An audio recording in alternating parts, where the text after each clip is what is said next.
Isn't it a little early, Taylor? No, I'm getting ready. I like to get She's a morning this person. segment. I like to try and get that on. Good morning, everyone. Officially, our restrooms are down this hallway here. 6134 is the number. They're finicky, so don't wait till the last second. And it's written on the plaque. So you don't have to remember that right now. Taylor does social media, so if you don't want to be on camera, you should tell her. Who's in the kitchen today?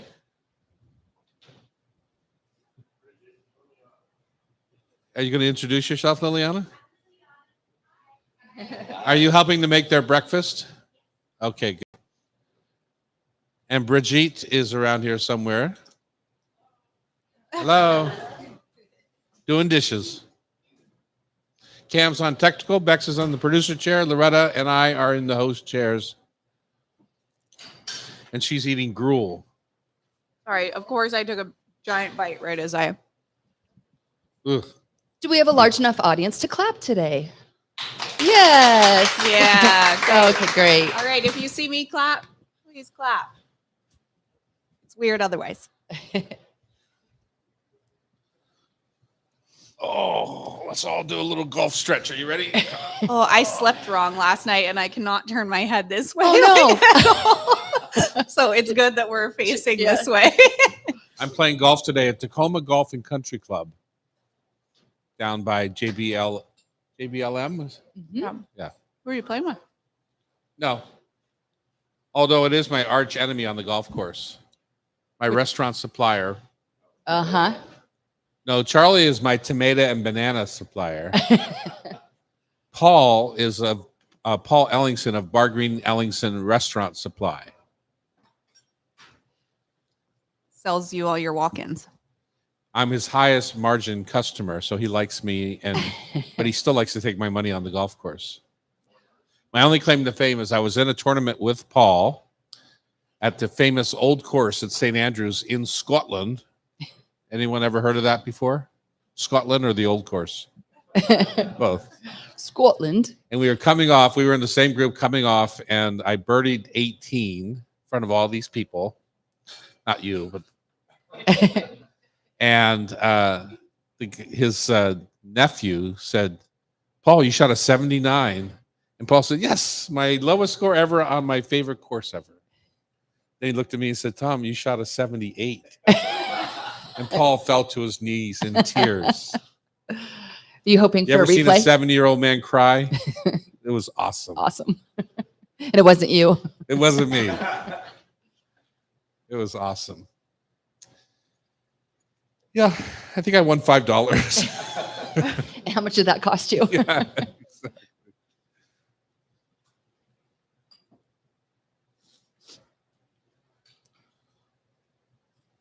Welcome to the Hot Stove Society Show on Cairo Radio. We're excited to be here today. It's Labor Day weekend, and we're full of labor. Yes. I'm Tom Douglas. I'm Loretta Douglas. In the producer chair is Bex. Say hi, Bex. Hi, everybody. Hi, everybody. That's her code name because she doesn't want everyone to know her real name on the radio because She's the incognito.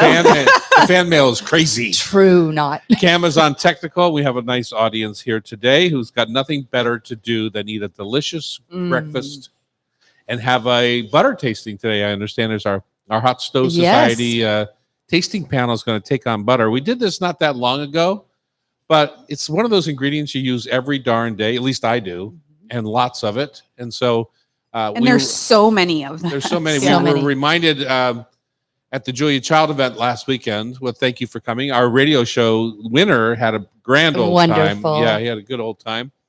Anyway, we were just reminded of how much better that French butter is that won our contest last time. So I was wondering, and I bet you were wondering, is it still so? Because butter opportunities at the grocery store have changed Yes. between Kerrygold out There's of Ireland.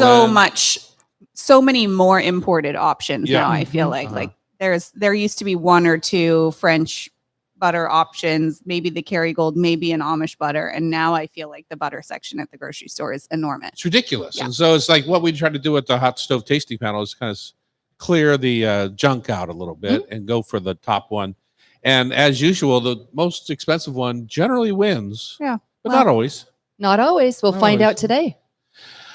We're coming to you from our kitchen studios at the beautiful Hotel Andra in downtown Seattle, 4th and Virginia, in the whole TDville area, because we got Neb on one corner or one middle of the block, Dahlia Bakery, Serious Pie downtown, Lola, the Hot Stove. We're all kind of clustered. Palace Kitchens around the corner, clustered in this area.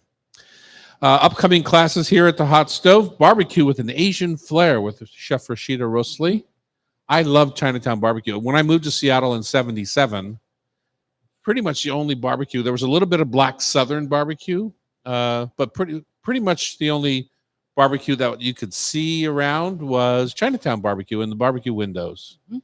And I don't think people think of that as barbecue really, because it's not generally live fuel, like it's not coal roasted, but they're done in these cool, round, tall pig roasters. I've actually, for all of the Chinatown barbecue I've eaten, I don't think I've ever seen how it's done. Well, Han just sold his interest in. I just retired from King's Barbecue House, but I bet I could still take you in the back there. Yeah. But a pig roaster is about 5 or 6 feet tall, Wow. and it's in the round, and it's got a flame going all the way around on the inside, so that when you hang a pig in there, it cooks on all sides and gets that skin nice and crispy. And I would say you could hang up to a 120, 150 pound pig Wow. in a Chinatown pig roaster. So So a piglet. no, Those a things are piglet- huge. a piglet, like if you're in Europe and you got a pig in Spain, like a baby pig, Suckling it's- pig or it's whatever, 10, yeah. not even 10 pounds. Okay.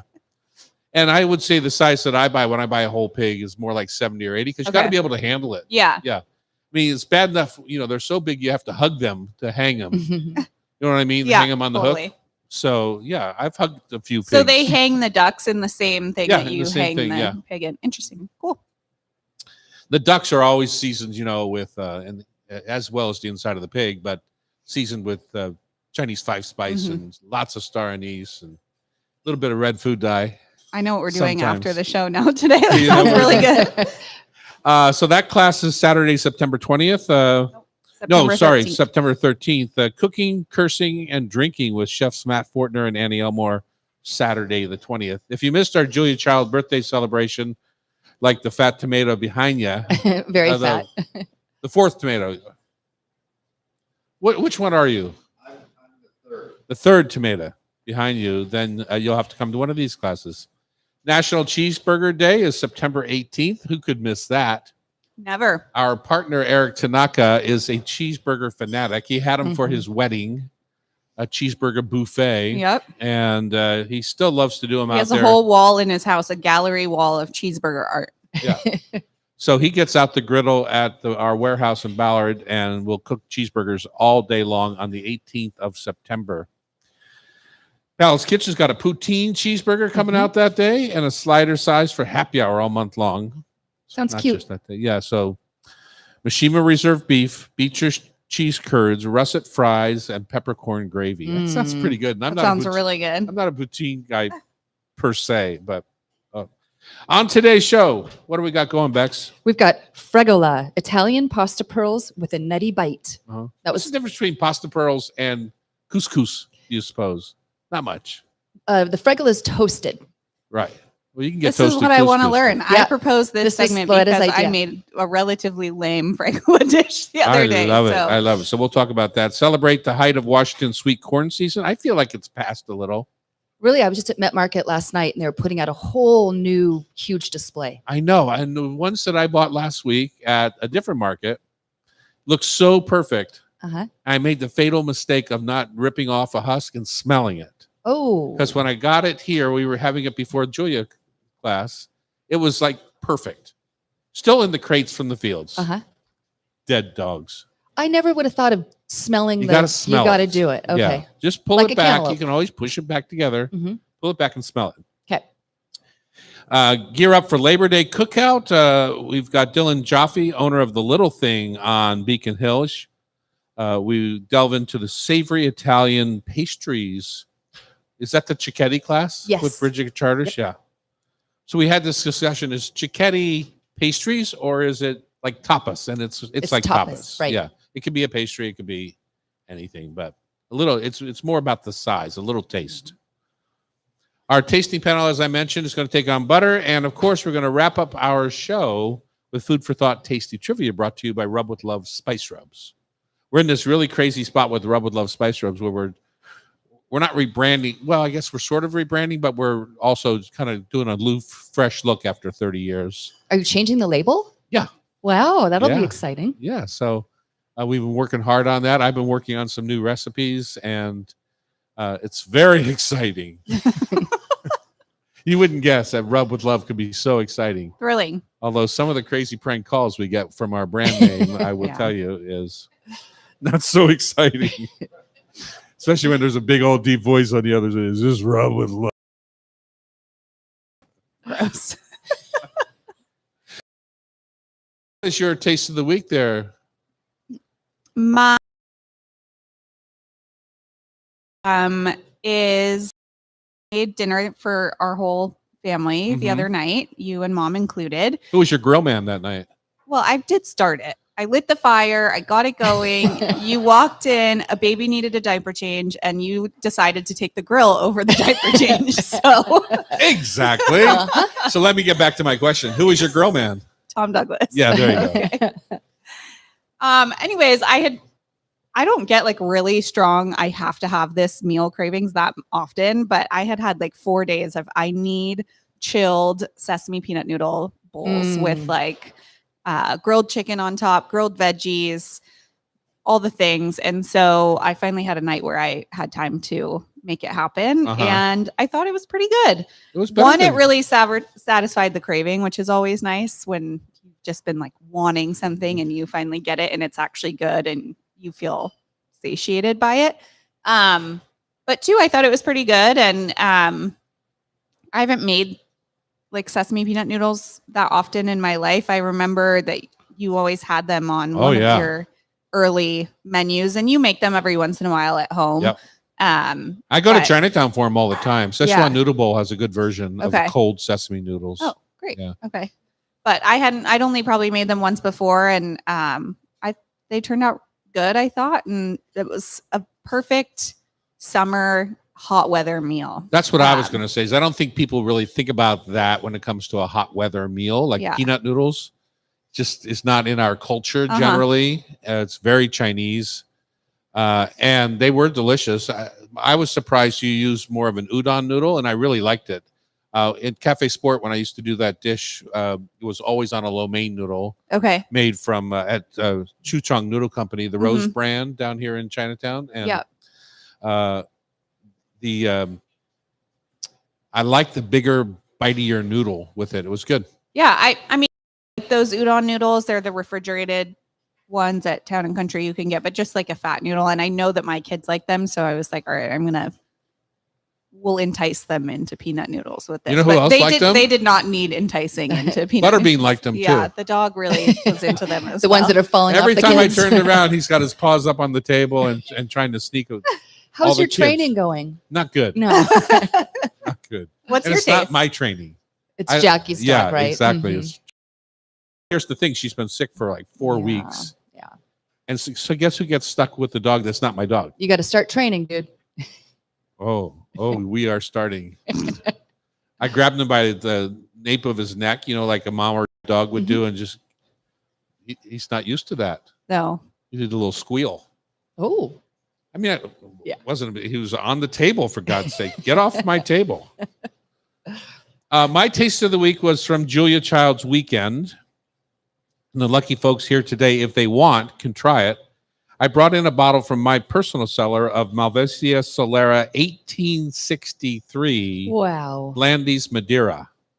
And I told Anne, this is a $1,000 bottle of wine. And she just scoffed at me. Oh, that must like I have was just made her. crazy. Well, she didn't believe me. Mm. So, and I don't think a lot of people would believe when you look at this. This Mhm. is 1863. That's the Civil War time. That's pretty cool. But you know what the difference is? It says Solera. Do you know what Solera means? you were when see it? describing how the way that they do it. Will you? Yeah, they start with a barrel of 1863, we'll say, Mhm.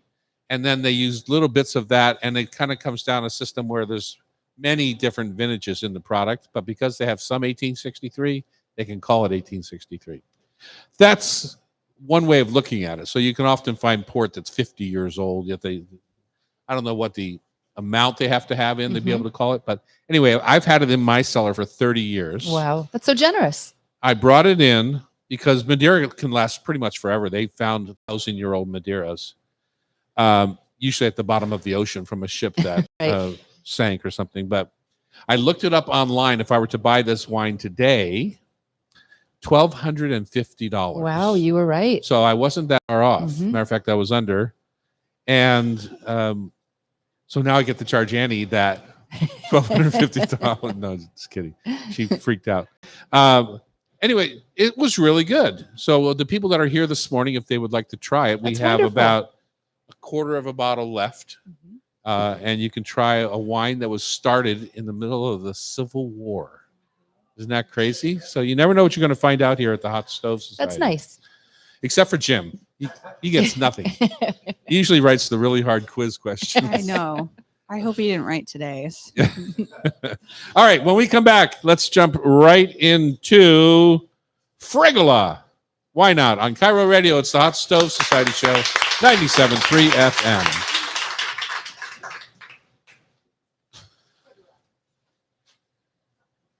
Little, waiting right. Well, not this one. Bridget, when you get a chance, can we have a little stack of tasting cups, the little compostable ones? You can see there's a little sediment in there. No! This is the only thing that shakes in this house. Like a bowl full of jelly. That was so funny. Did you hear all that? No! Everyone. Jim about had a heart attack.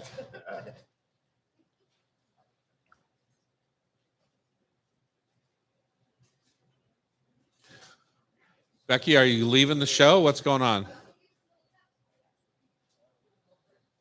She's quitting. One segment in, she's done. Just a tiny sip.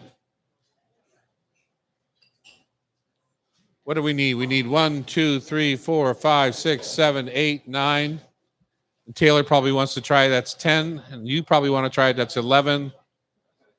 Loretta hates it. I want to try it.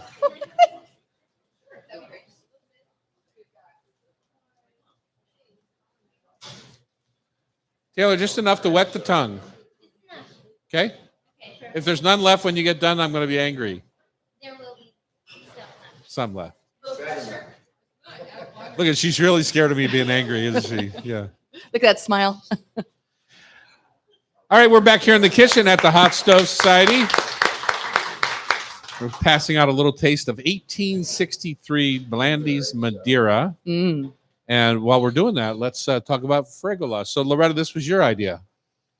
Yeah. So this was kind of a kitchen conundrum maybe of mine, which is that I several months ago when you were doing an evening segment, you made this Fregola dish with lamb sausage, and I sat here, I watched you do it. I thought I was like, okay, dialed in. And right after that, I bought a bag of Fregola, and it's been sitting in my pantry ever since. And the other night I was out of pasta and wanting to do something a little different. So I was like, okay, I'm going to make the Fregola.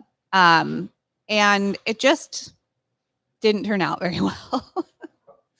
And I couldn't remember exactly what you had done to kind of build your flavor with it on that segment. But I think I treated it as I would treat orzo.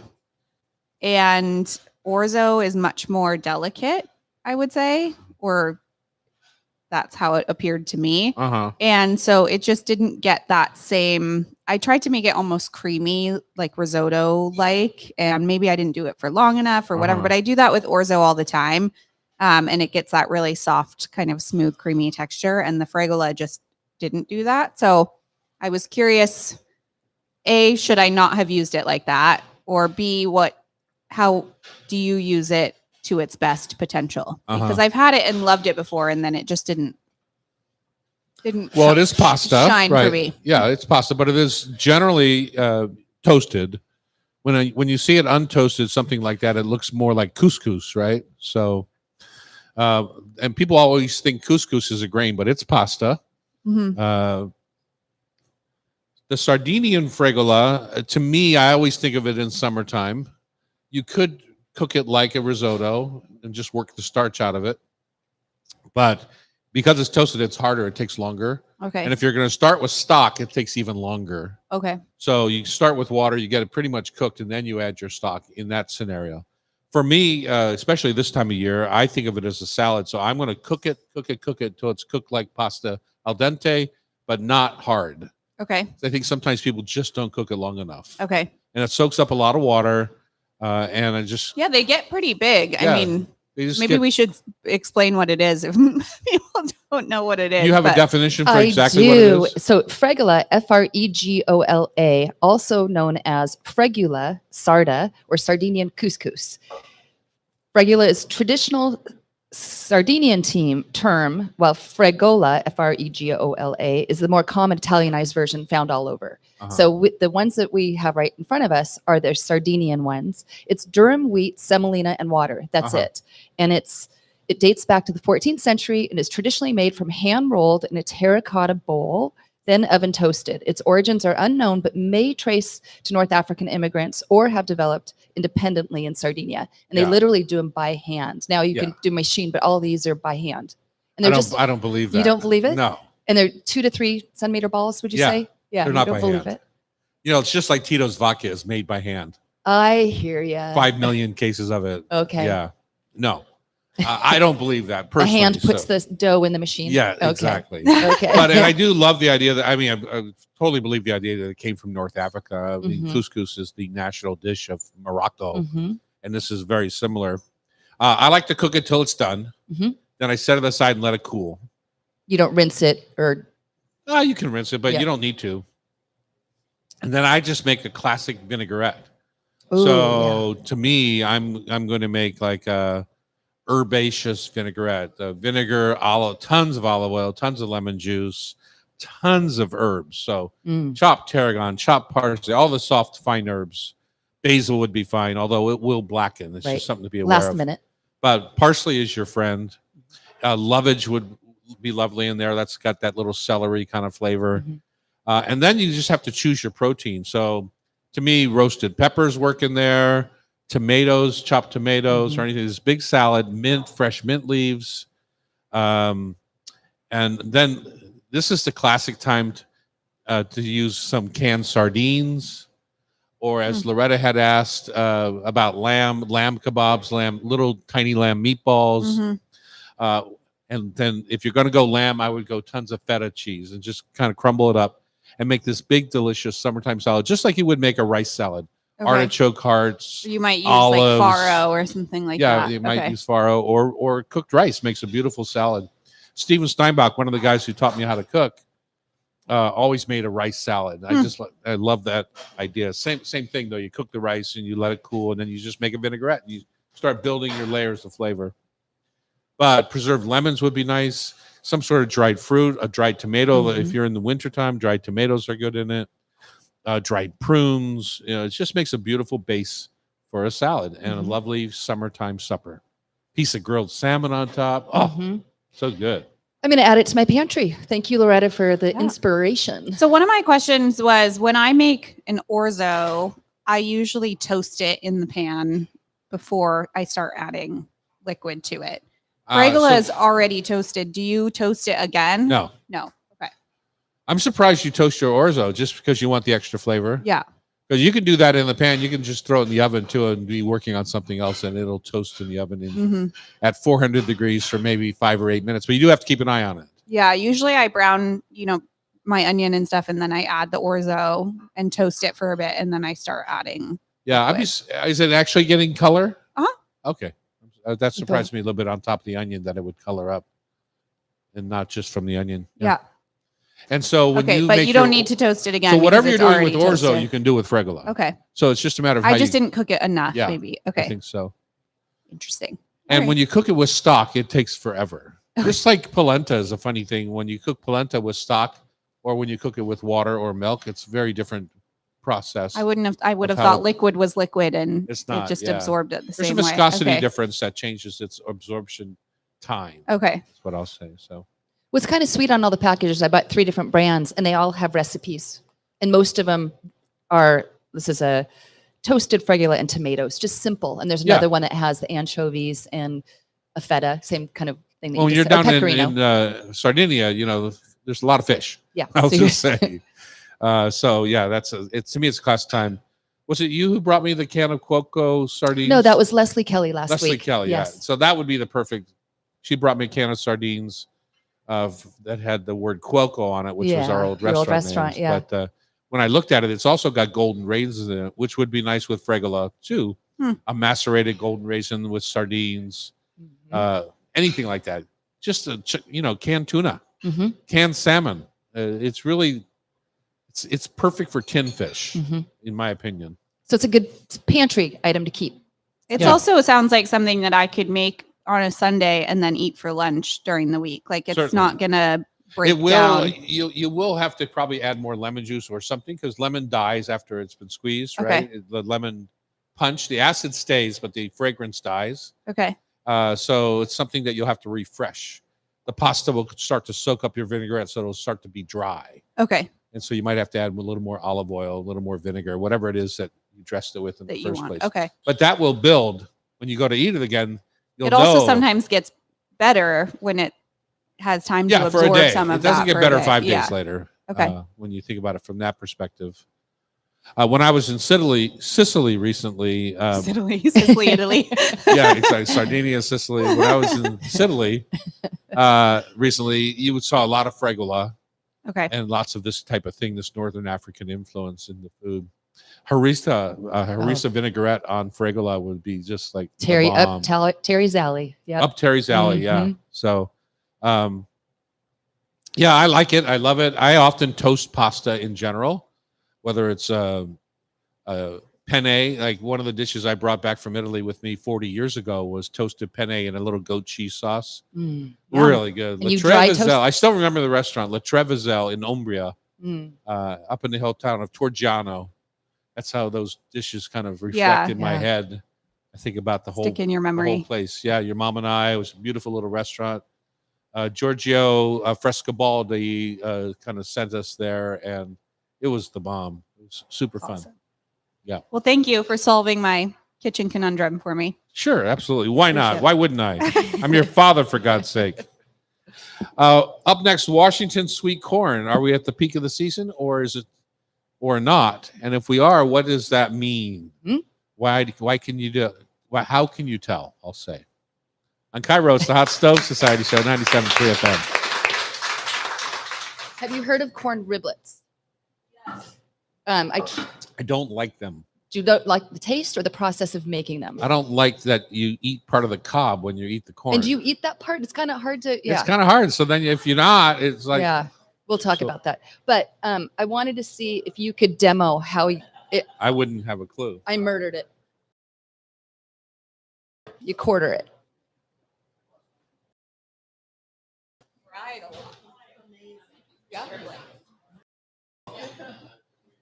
So are they cutting the whole cob and then cutting the cob out?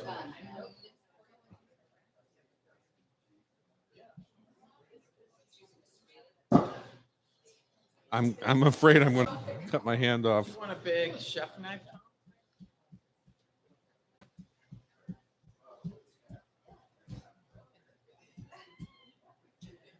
You got a towel there? Oh, you have a towel there. Well, why would you do that to a beautiful ear of corn? I would have done a big giant chef knife. Big long chef knife.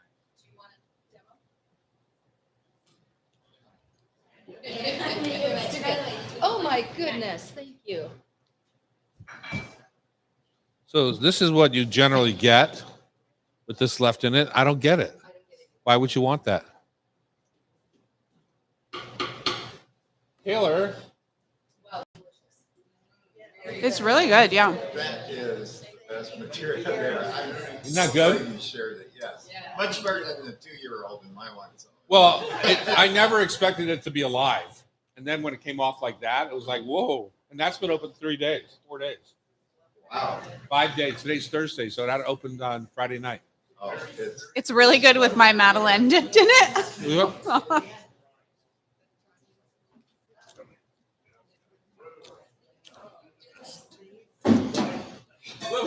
whoa.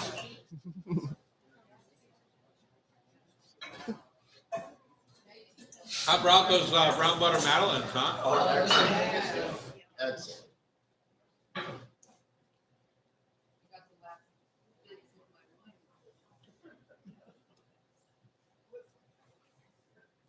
Your Madeira shake?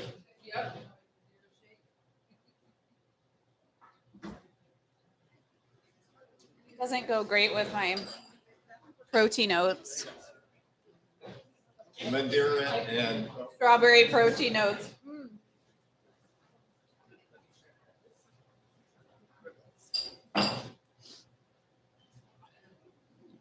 Will you still go to Dahlia and get a breakfast sandwich? Me? No. He might. I will. Oh, no. Wow. You're going to get breakfast again in a minute. No, I'm not a big breakfast person, hence why I'm trying to find things that I can like fill me up. But I have I don't many know that mornings of these are gonna smoked be salmon the- is my favorite breakfast. oh, look at that, Bridget. Did you see how difficult that was? Yeah, And I was like, yeah, I saw. It's ridiculous. I don't get it. But I want to show you why I was intrigued. Let's do this. Just to- yeah, I see. Are they those fried? Well, they can still be deep fried. even. Trader frozen and deep. Corn riblets. Yeah, I think they're like elote or whatever. never heard. I've never bought them, but it became like a gastropub. A gastropub thing. Like Yeah. you get your deep fried Brussels sprouts. Hey, Bridget, will you put on some oil and deep fry a riblet and see what that comes out like? Maybe I'll like it better. Sorry, Bridget. I'm kidding. Yeah. If it works, we'll do them all and everyone can try them.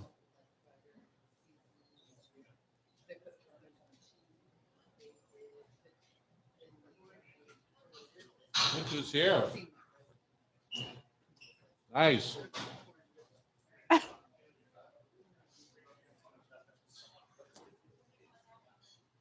I really like these Rishi teas. I like them okay, I yeah. think this English breakfast is so good. I only drink the herbal ones.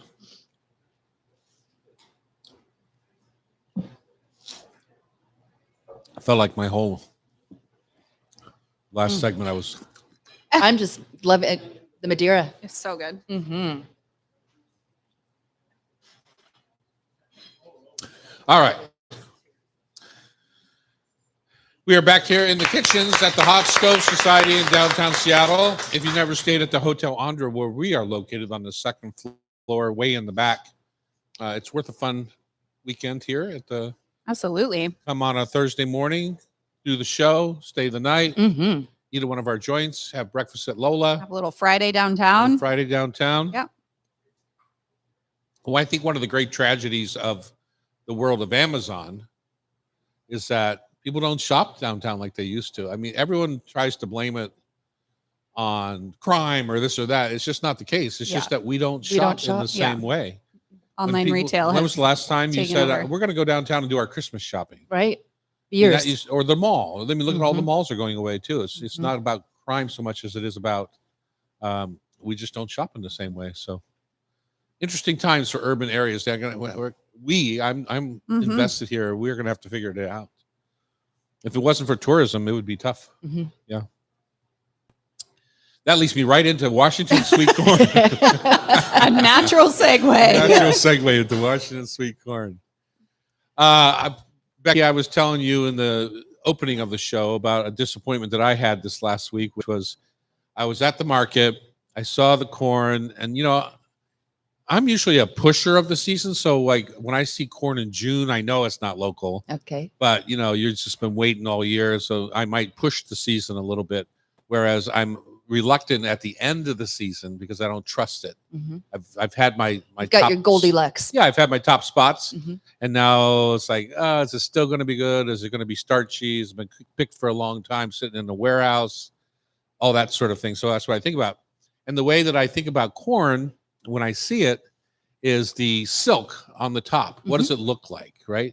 How fresh does the green husk look when I'm trying to pick out an You ear? don't want black, slimy Well, silk. You want- that silk that you see on the top, every one of those is attached to a kernel of corn, right? So if they're all dead and brown and gross, that corn's probably been picked for a week or two. As that corn sits, it gets what I consider starchy. I'm not a scientist. I don't know that for a fact, but it's just one of the signs. It's like when you look at a fish, right? You look at bright eyes, you look at bright scales. Corn's, any sort of vegetable is the same way. I also look to see if it feels heavy for its size. If it's just this light ear in the green husk, to me, it's probably either not fully formed, it's dehydrated because it's not heavy anymore, Mhm. blah, blah, blah. These are all little things, little tricks. So when I saw corn at the market last week, it looked like the best corn I'd seen all year. But 4 ears for $5. It's not cheap. I mean, paying $1.25 an ear for corn in the middle of corn season, that's the highest I've ever seen, I think. You sometimes see that at the beginning or at the very end, but middle of corn season is usually 10 for $5 or something, right? Anyway, bought 4 ears, brought it down here. We were getting set up for Julia Child. Asked the team to cook it off as a pre-Julia snack.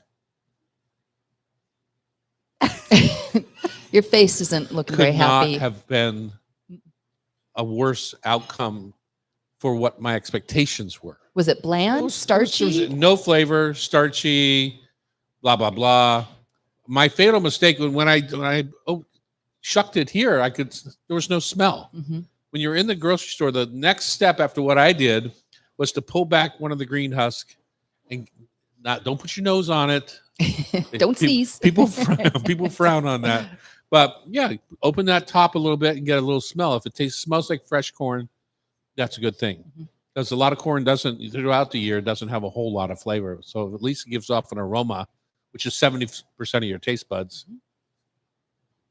One of the things I saw when I was in the store the other day and I was shopping for corn was they had a big garbage bag out next to the corn and people were shucking the store and then taking it home shucked.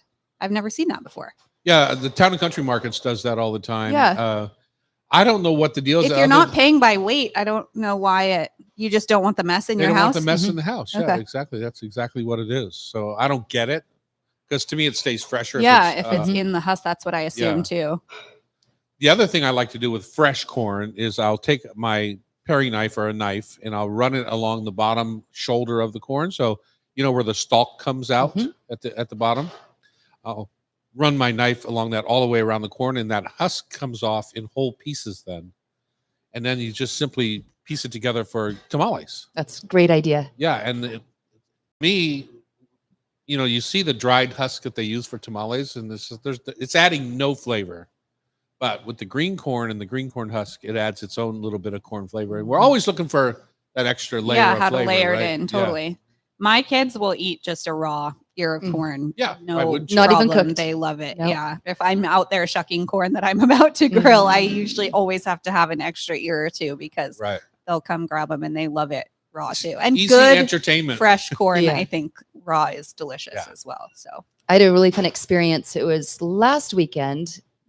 So 2 weekends ago, we went to Hood River, Oregon, and it was right after Eric Tanaka was here on the show talking about chanterelles and corn. Went to the farmer's market. They had gorgeous chanterelles, and that they They're picked pretty locally. right now, aren't so they? pretty. Yeah. Little golden bursts. Dry as a rock. Yes, Yeah. they're just beautiful. Expensive. A Mhm. little bag was $32, Yeah. but it was worth it. And I talked to the The forager good who news picked them. is you can afford it. Well, it's worth it. Yeah, it's worth it. And so then I was following ET's idea. I got corn, and then I got salmon. I got a bunch of veggies. We Yeah. made a whole dinner from the farmer's market, which was fun. But the corn, I charred it and then let it cool a little bit. On what? On what did you char it? Well, it's a French smoker. So it didn't really get that. Caramelization, It didn't but get it got caramel. some Yeah, flavor. some flavor in it. Good. Yes. So then after it cooled, I broke it in half and then cut all the kernels off the corn. And then I sauteed the chanterelles and some onion from my friend's Uh-huh. garden.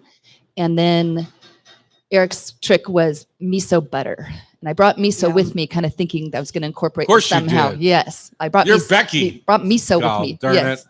So had a light miso butter and tossed that in with the corn and then added a few chives, fresh herbs that she had in her garden. And Ah. it was so good. I- That And that- sounds it was amazing. everybody- That's just like peak summer right Yeah, there. In it my was head. great. Corn and chanterelles Yeah. together. Yeah. So I love his idea about using miso as kind of a cheater for more flavor, Right. but with on corn is perfect.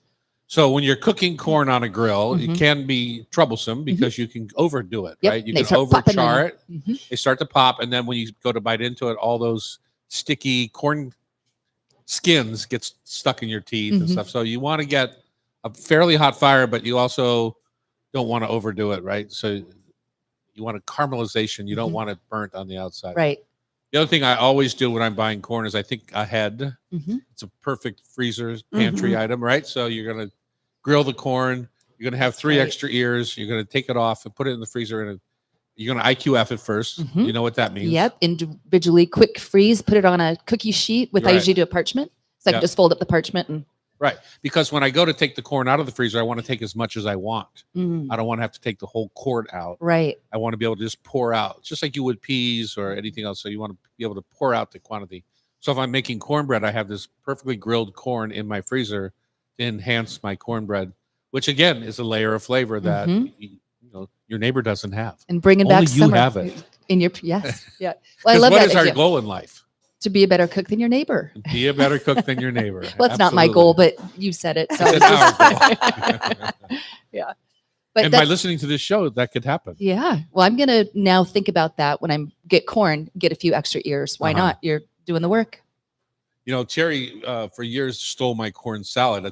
And the reason I Mhm. could say he stole it is because it's in my book, my Mhm. first book. So, but that corn and blueberry, you know, when you start corn and plums, corn and peaches, it really does work with a sweet fruit Yeah. along corn and tomato salad. So good with It's a good basil, addition. like everything. Yeah, everything summer. I feel like it just Yeah. amps up. So then I saw in the New York Times they had these corn ribs and they looked really cute. It looks beautiful. And what they are is they're kind of a riff on pork ribs.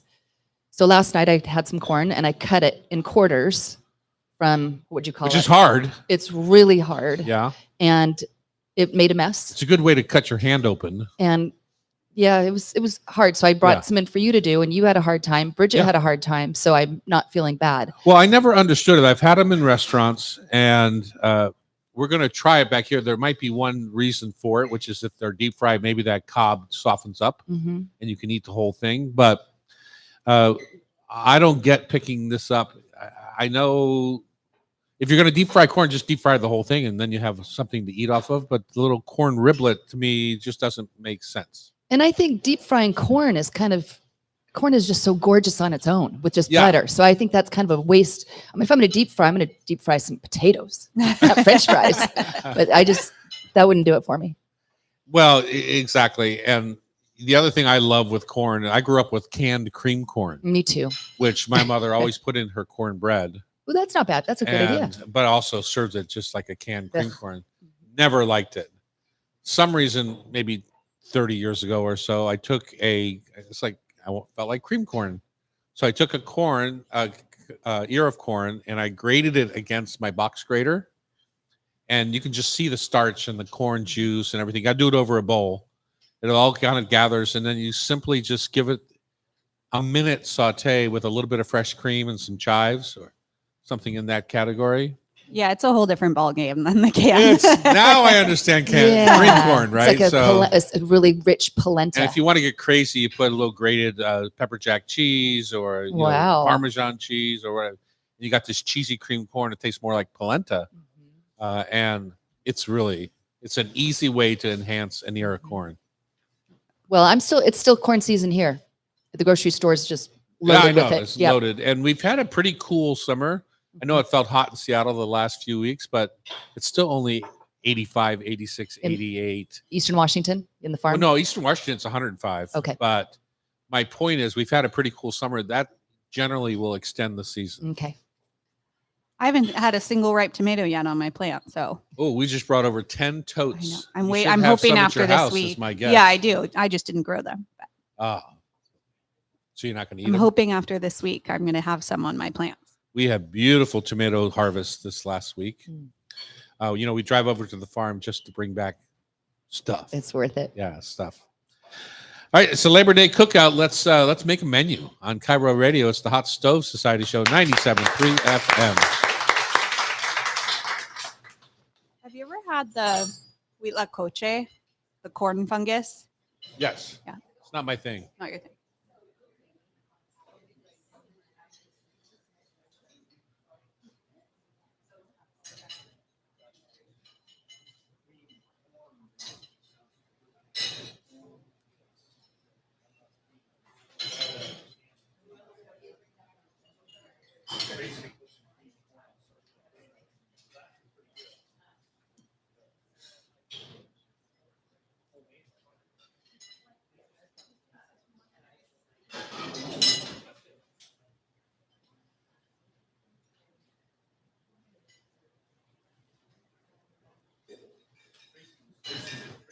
So one of the things we try to do on our fried eggs is get a crispy edge and keep these yolks soft. So I look for that crispy edge from butter and bacon fat or whatever.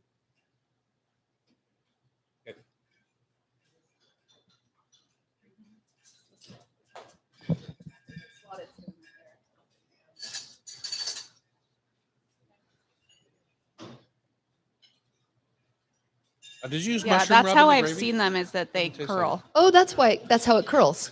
Yeah, I get it now. Wait. Oil, yeah. Right. And now they're kind of curving. Yeah, Now that's that's how a I've reason to seen them, fry. and then they put them with like elote Yes. seasoning. Yeah, that's what I feel like every like gastro pub has. Has that. Yeah.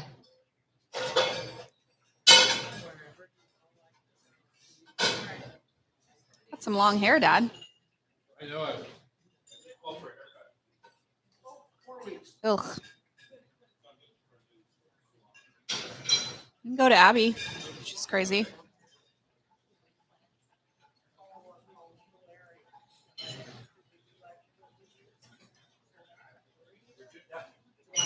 For that. I don't know. I'll tell you.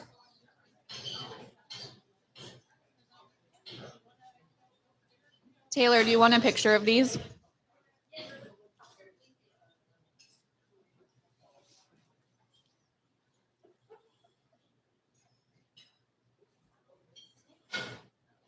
Can I see the picture of the New York Times ones? Sure. Do they really have that much cob on them, or are they taking it tighter to the cob? Here's another one.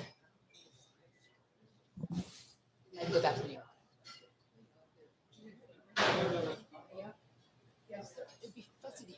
Yeah. Why would you? Yes. Yeah, we've done And that that's many and times. I at love the doing that. Palace. That's easy Yeah. to eat. Yeah. I do that when we had little kids parties.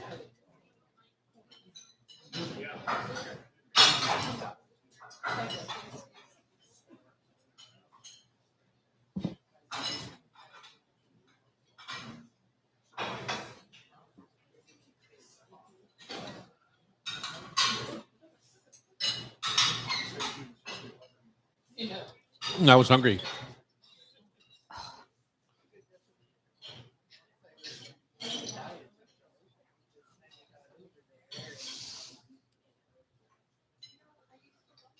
How's your breakfast? Pretty good? Good. Almost time for us to change again. I think we had Spanish breakfast for a couple years. Mm-hmm. This has got to be getting close to a year. This has been like 4 months, maybe. Or I guess yeah. because we had like a few different trials of things. I liked the congee. the Congee did best. not work for My favorite. people. Yeah. Well, for people. for yeah. people. I It think works half fine for half me. the people, liked it. Worked for me. Yeah. I loved it. I thought it was fun. All right, we're back in the kitchen at the Hot Stove Society. Everyone's hot breakfast just came out. There's a little French crepe with ham and cheese and a bit of greens on the inside, a crispy edged fried egg, and a little mushroom gravy on top with a fruit cup with local cantaloupe. These are the Hannah's Choice cantaloupes that we brought over from the farm, and some local blackberries. What did we start with? Oh, we had brown butter Madeleines. to start with. So all sorts of goodness and some Madeira to wash things down with. So how much was that sip I took? Well, at $1,250 a bottle. You know, in the business we call that very expensive pee. Huh. I don't know what size sip. Knowing you probably hogged it all, and it's probably $1,000 worth. No. Chug. Well, thank you for sharing. It was Yeah, delicious. my It's really pleasure. good. You know, when I bought that, or when it was given to me, I'm not sure which. It's been too long for me to remember, but it was probably only $25 a bottle. Wow. Which might have been a lot then. 200 maybe. Say it In again. the olden days. When you got it 30 years ago, it might $25 might have been Oh, it's not- 150 to, no? No, $25 back then would be maybe $75 Okay. at the time. So not super crazy, but you know, Madeira was kind of hot in restaurants there for a bit. And like anything else, it kind of comes and goes. Let's dive into a Labor Day feast. Yes. Do we want to go highbrow or lowbrow? Highbrow. It's my Highbrow. anniversary. It's your anniversary. That's right. How many years? 6 years. Congratulations. I'm just paying off the credit card debt from when she had the wedding at the At your- farm. yes. Yeah. Yeah. My rental bill still comes every month. I send $15, $18 a month. Yeah, something you're that. like your mom in the stove. I know. 20-year payment 20-year plan. payment plan.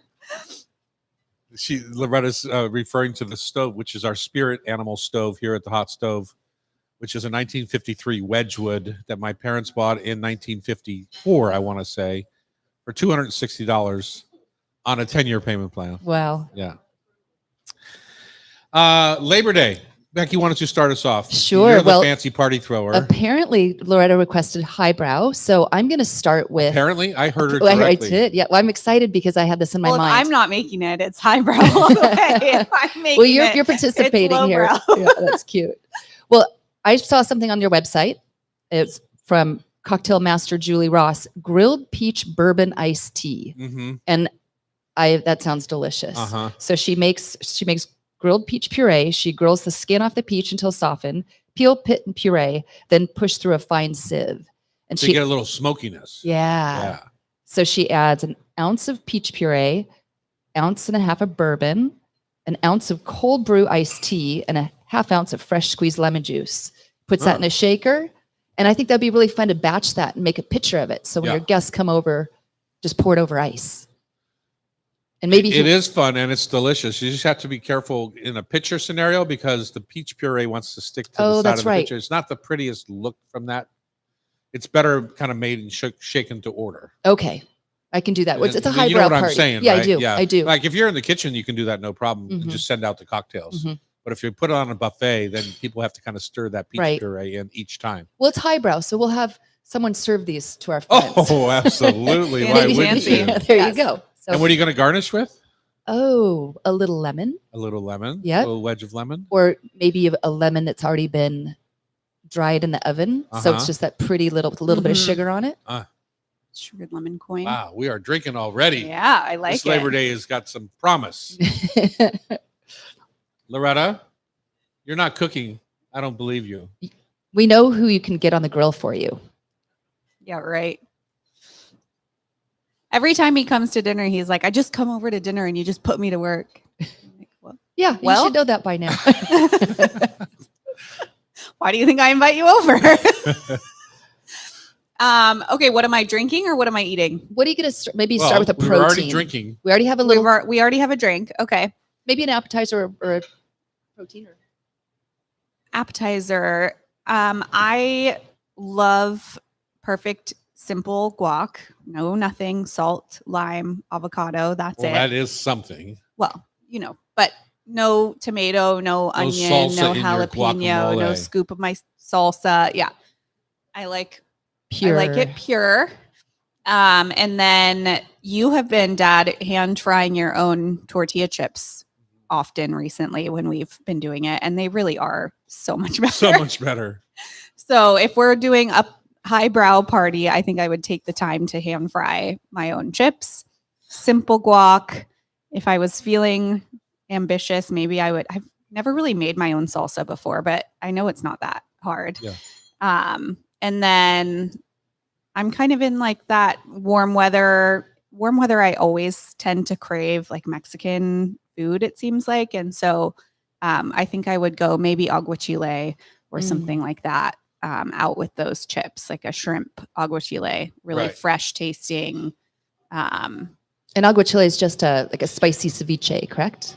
Yeah, essentially. Yeah, Yeah. lime juice, Cilantro. serrano chili, something Yeah, not crazy chili. spicy, Mhm. not like a ghost chili or anything. Right. Yeah. Just- I had it last night at Half Shell. 50, maybe the way I like it is it's about 50% of your fish or shrimp and 50% cucumber. Mm. So that's the way that Carmen always makes it at the farm. Yeah. And cucumbers are perfect right now. So I feel like it's just fresh and light tasting, good on a hot day. And I think that's what I would start with. Yeah. Ophelia. I don't know how it goes with a peach bourbon lemonade, but I think it'd be fine. Why not? Yeah.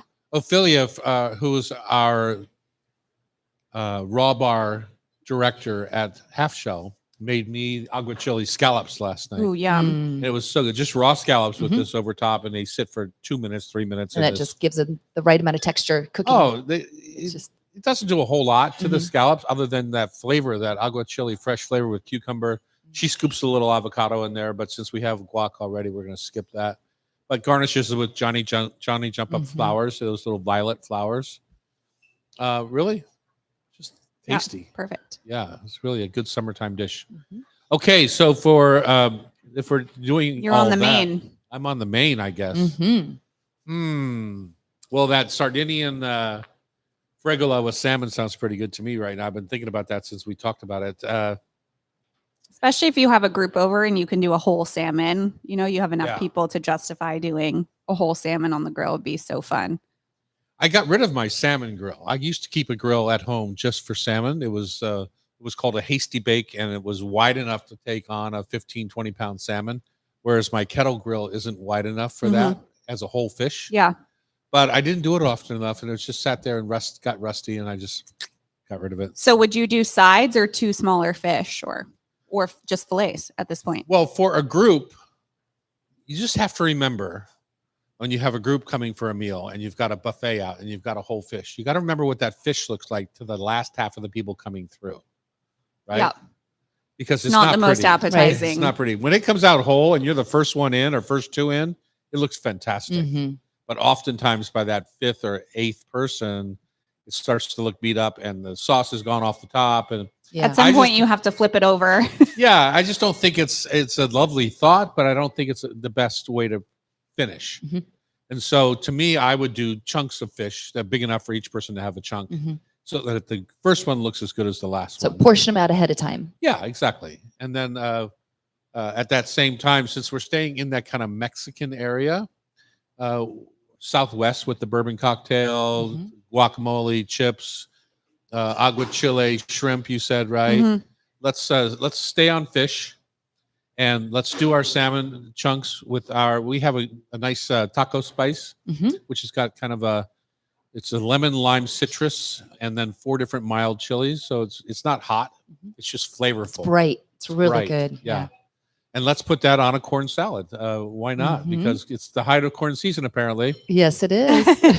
So as long as I got my grill going, I'm going to grill the corn and I'm going to make a nice little grilled salad with the pickled red onions and maybe we just picked our last Santa Rosa plums off the tree at the Mhm. farm.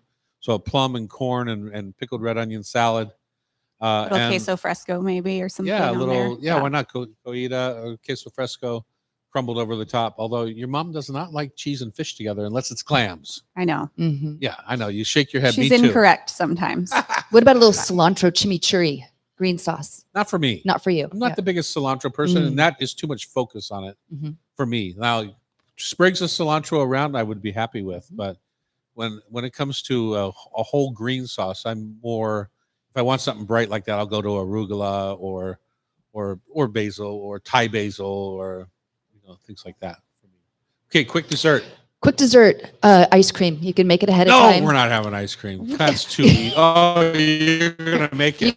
You can make it ahead. Oh, yeah, okay. I thought you were absolutely. gonna scoop me out some No. Baskin and Robbins. No, or I'm going to make something. some, whatever fruit is looking gorgeous and is in season. I think that'd be really End pretty. of the strawberries. Yep. Be good. I also saw nectarines. a upside down cornbread that had tomatoes and corn on it and And That then would- flipped out. and flipped over. And it was kind Uh-huh. of more of a sweeter version. It looked so pretty. That might be kind of fun with a little Yeah. ice cream, a little simple ice cream. Oh, so that's if you add some molasses or something to that, that would be a Oh, good yeah. dessert cornbread, huh? Yeah. Delicious. Just a thought. There's your Labor Day picnic for you. Highbrow, according to Miss Douglas. Loretta. Miss Loretta. In the Sounds like second a hour. great anniversary meal, and I will be over at 4:00. Oh, great. Yeah. See, yeah, I'm the one. Yeah, I'm the one. We dive into wine with Dylan Jaffe of Little Thing, a bottle shop and wine bar on Beacon Hill. Savory Italian Cicchettis with Bridget Charters. Hot Stove Society tasting panel takes on butter. And of course, we're going to wrap up with our Food for Thought Tasty Trivia Challenge on Cairo Radio, 73 FM. Okay, so here you are in a restaurant, and you're trying to eat a little corn riblet.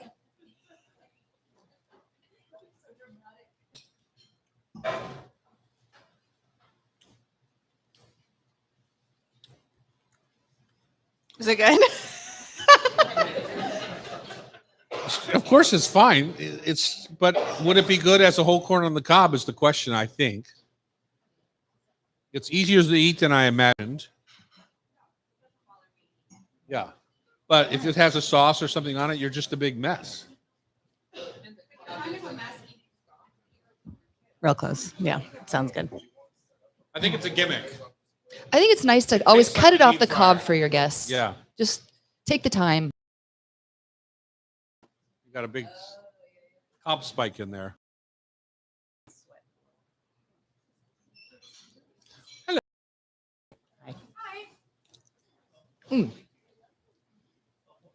Rosé at 10:02 a.m. Calling it.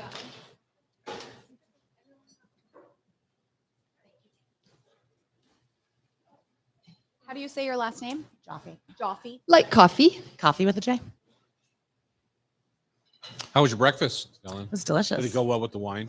Yeah, it's great. I mean, Madeira and Madeline's like incredible. What more do you Beer's need? pretty good, Yeah, isn't it? it's great. Great little pairing.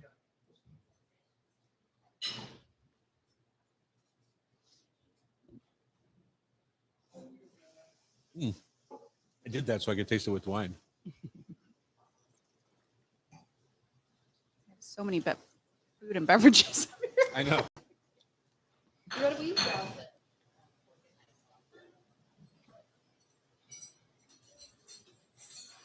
Move my oatmeal out of. No, you can't see that. It was just the. Richard, I don't think that's good enough to do it for the group. You don't have to fry more corn. You asked me that, right? Yeah. She'd do it.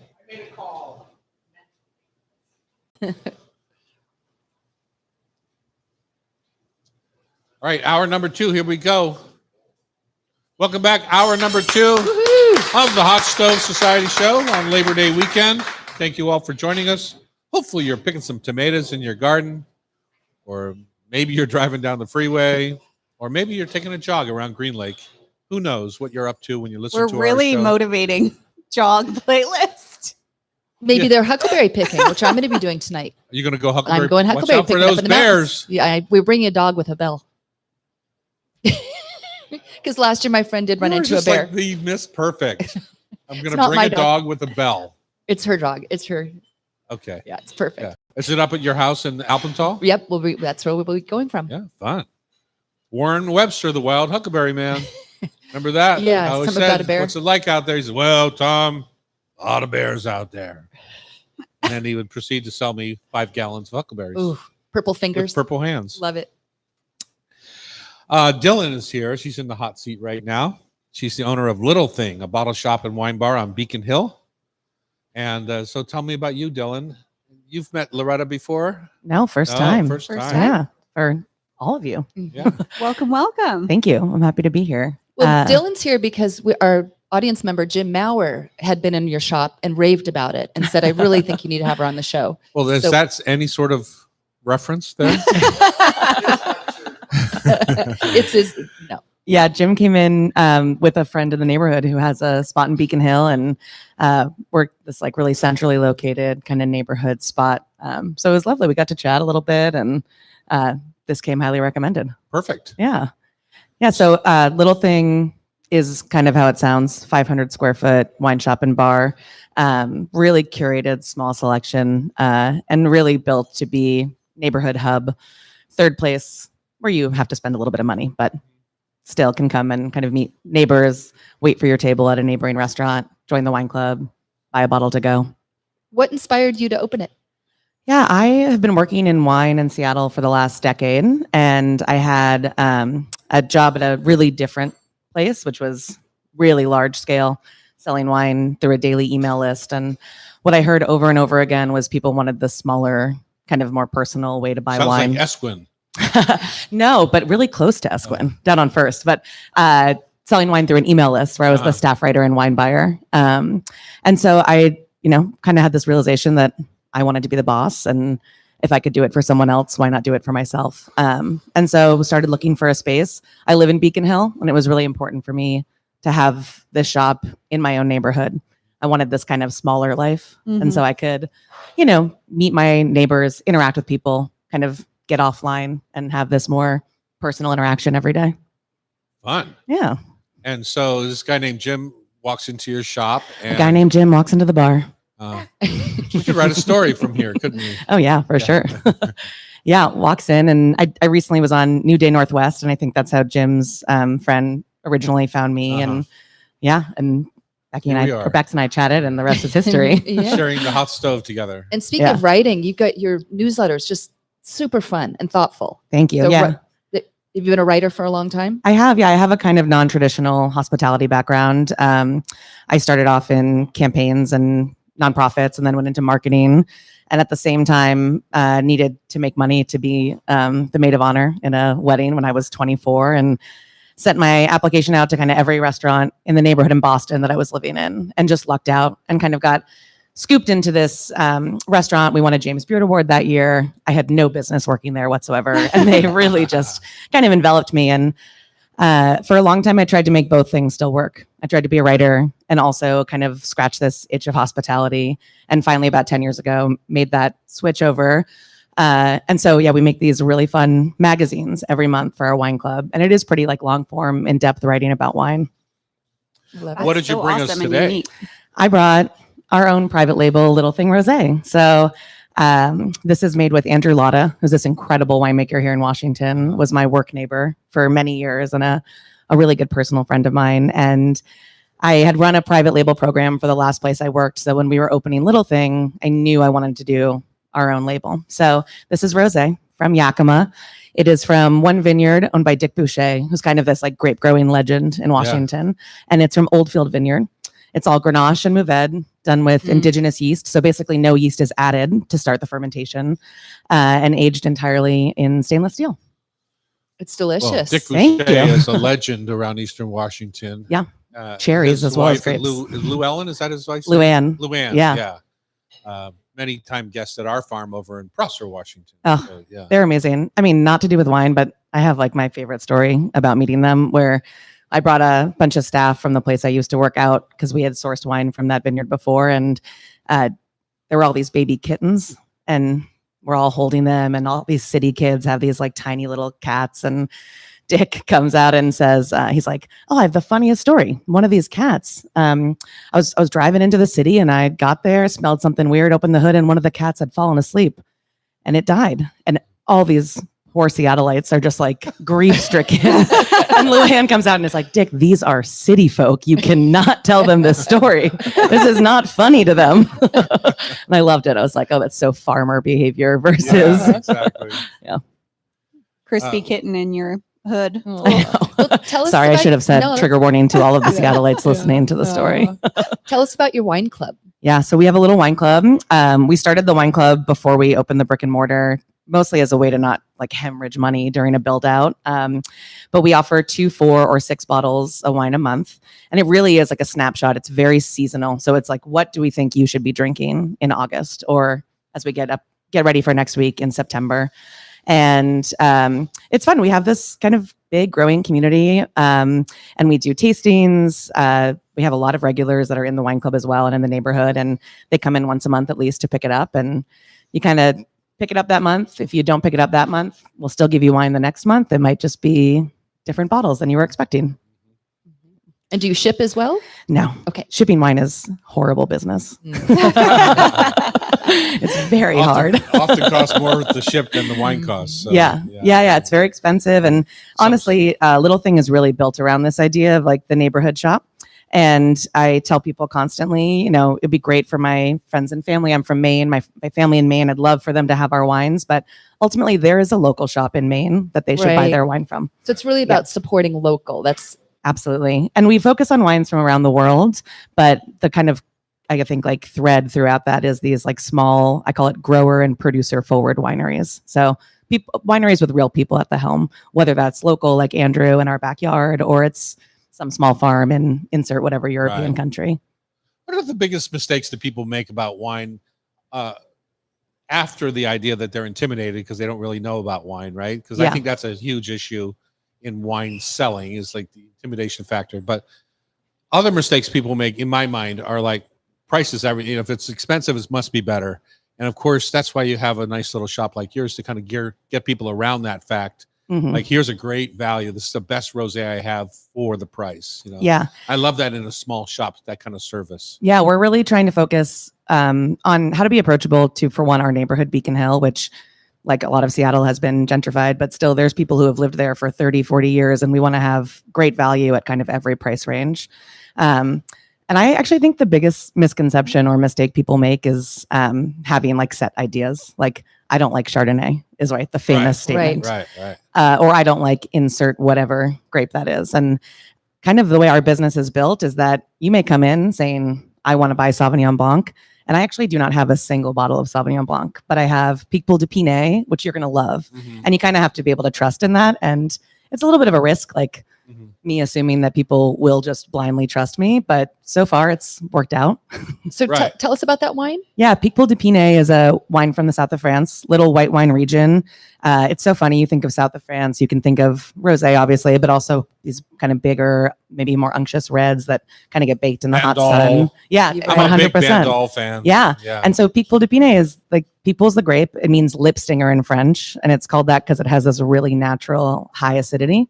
And it's this tiny little region, and that's all they make. And it's bright and vibrant and acid driven and citrus forward in the way that you might think of Sauvignon Blanc or Vino Verde, but not spritzy. And so we're really into like the alternatives. Like, how do we help you find your new wine that you're going to like just as much because you were willing to kind of trust us and take a risk on us? So go back on that for 1 second. Do you hate Sauvignon Blanc per se, or Oh, no. do you just feel like it's gotten too popular and people are defaulting like for no good reason? No, it's just that we had a Sauvignon Blanc last month and we only have 6 white wines at a time. So we got to spread the love Oh, I see around, what you you're know? saying. I see what you're- I didn't Yeah. realize it was that small. So we have about 20 SKUs at a time. So 20 different Ah, wines. uh-huh. And really what it is it's almost like a little jigsaw puzzle every time I'm buying new wine. So we always have a true champagne. And so when we run out of that champagne, we move on to another one. We always have a really great sparkling wine, kind of under 30 or under 25 even. And then same with 4 to 5 different whites, 8 to 10 different reds. But if you're looking for a big, bold red, there kind of might only be 2 options, and it's switching every month. So it's moving through a lot. It's a place where it kind of rewards regulars because they can explore more and try new things. I love that. I love the idea, for me at least, of taking a little bit of the choice out of it, or a little Totally. bit of like the default out of it, where it's like, okay, I know that I've liked that. I'm just going to pick that thing again. Like your Yeah. mom would always pick Sancerre, right? Yeah. She loves Sancerre. So But this time I would walk in and say like, okay, well, they don't have that, but they have these maybe 5 other whites that I've not Yeah. tried or. Absolutely. And I think that is really kind of one of the key things I found in working in wine is that it is so overwhelming, as you were saying. I mean, I've worked in this for 10 years and I learn new things all the time. Imagine someone who is just starting out.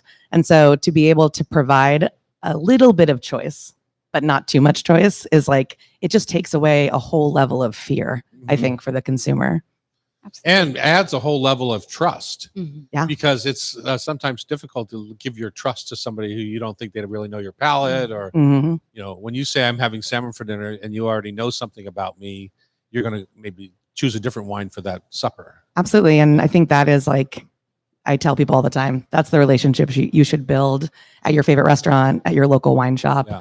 Find the person and trust their expertise Yeah. in the same way that you would in any other field. Yeah, my local is Pike and Western, right down, 4 Michael blocks T. away. Love, or 3 love blocks Pike and away. Western. Yeah, deeply. so, I mean, it's the same ideas of Yeah. trying to establish that trust with somebody who knows you. Yeah, absolutely. Thank you so much. Tell us where Little Thing is. We are on Beacon Hill, right near the light rail, next to Homer, kind of on Restaurant Row in Beacon Hill. And online, littlething.wine. That's it.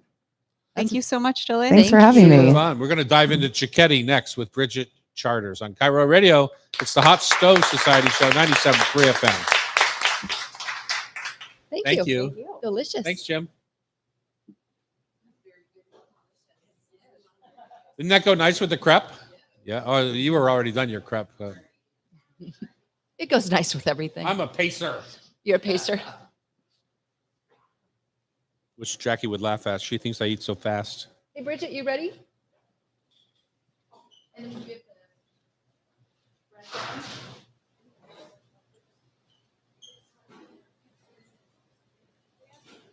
What's going on? Butter all set up and Okay, everything. good. And the bread's done. And Hey, will you have? It doesn't matter.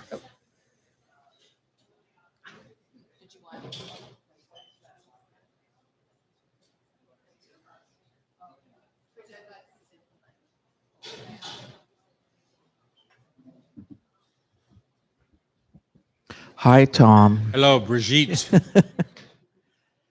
Should be Brigitta Brigitte. because of the Italian thing. Sure, why not?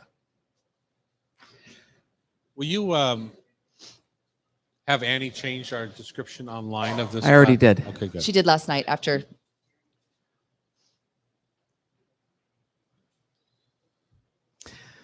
I switched it to savory bites. Yeah, that's what it is.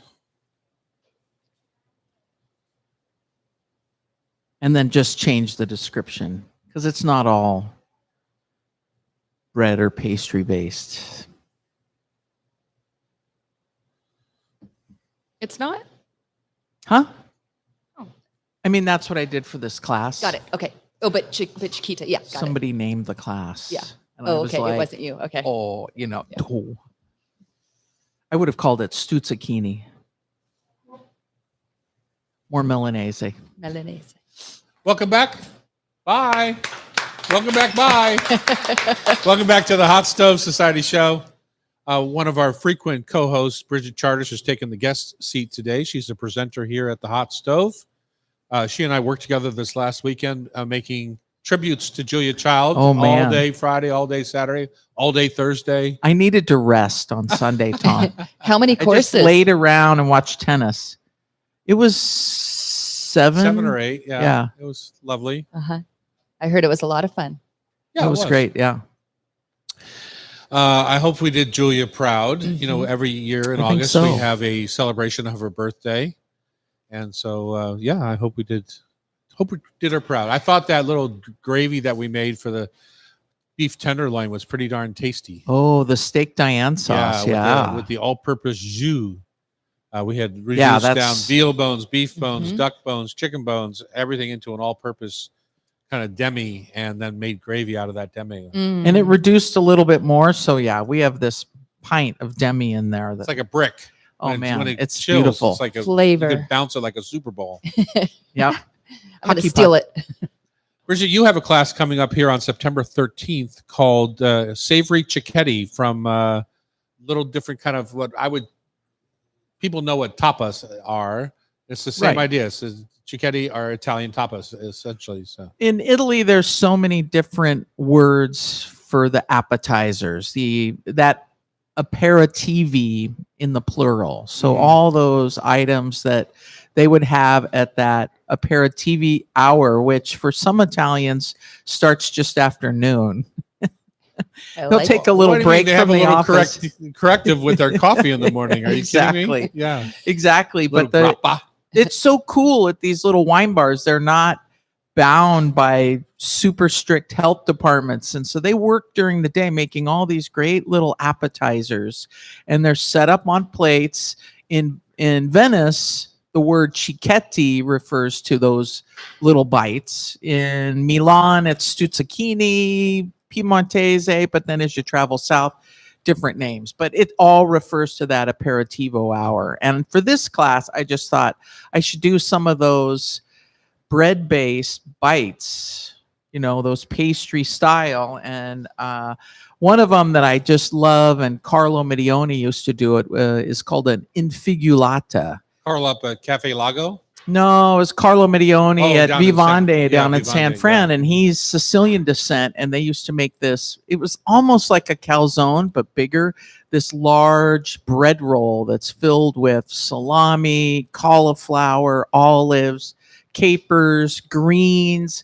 It's all sautéed together and then rolled into this big loaf and baked off.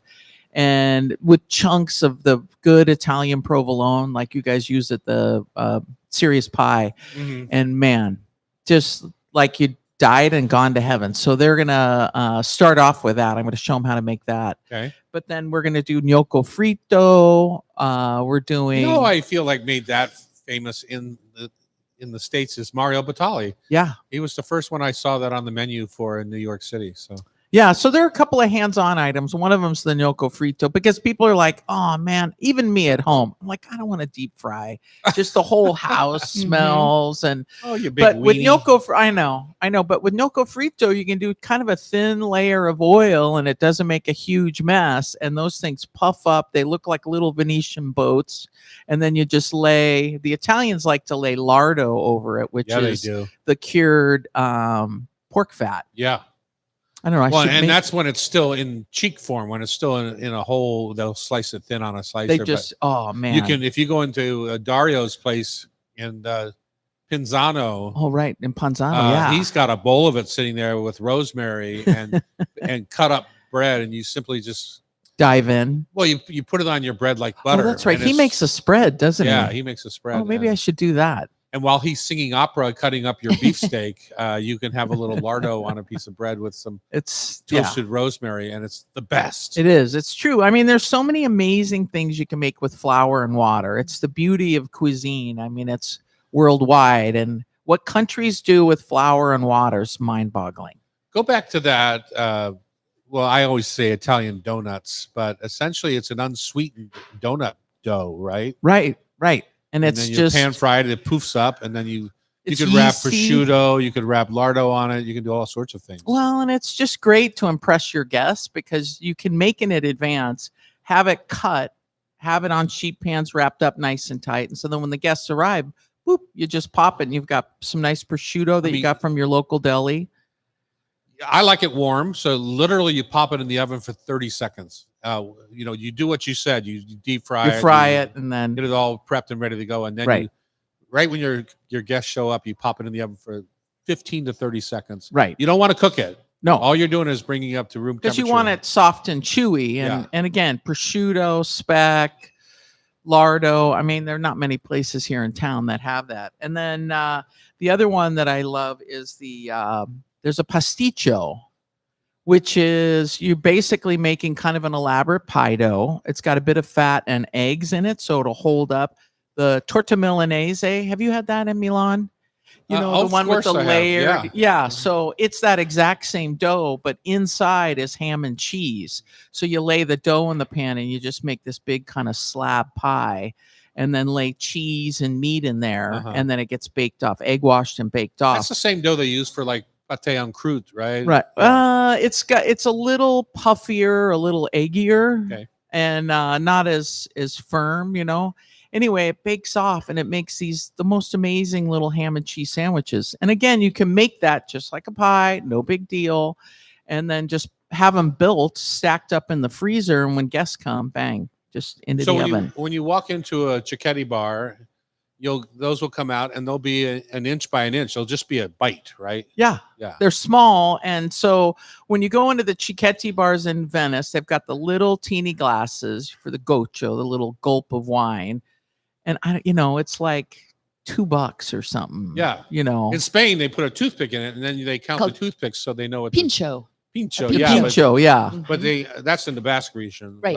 But anyway, they count the toothpicks to know how much to charge you, how much you ate. I Right, love that. Because Right. there's just a buffet of stuff sitting there. Yeah, and there are no tables. It's so funny. You see the Americans in Venice and they're like walking around with their plate, like, where do we go? And it's like, no, you push in at the bar, Uh-huh. get your glass, and then get your small plates, just Uh-huh. like in Spain. Yeah. Mhm.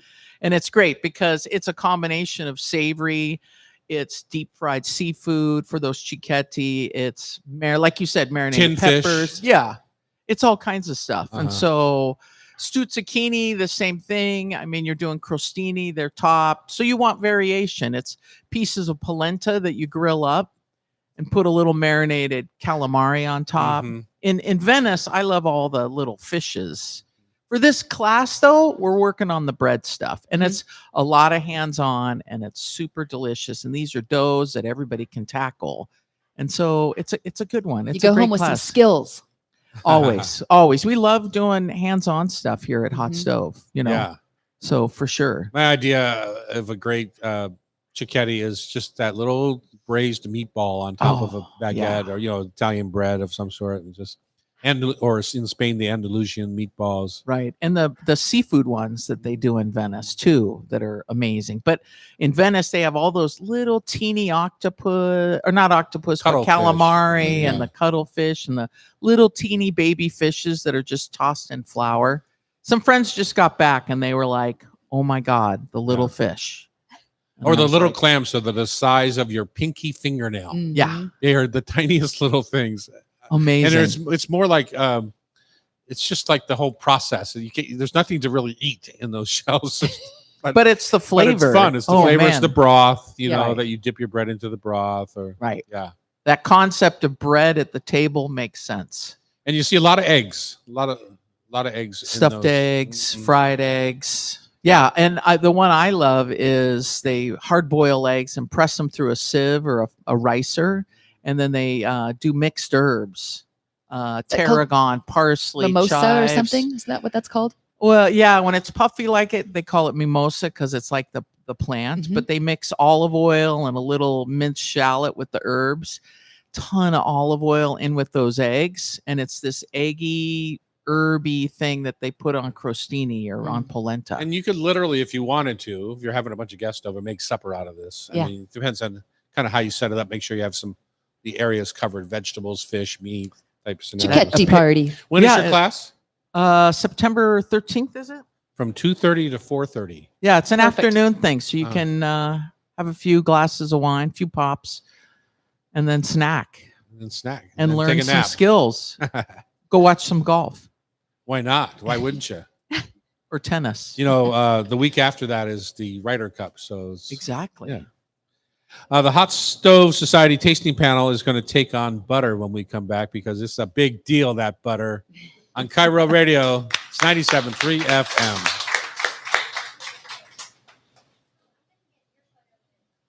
Whoa, I thought you left us. Ah. Come on back here.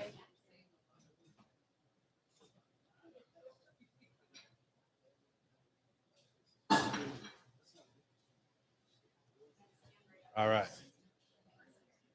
Hey, let's hold down.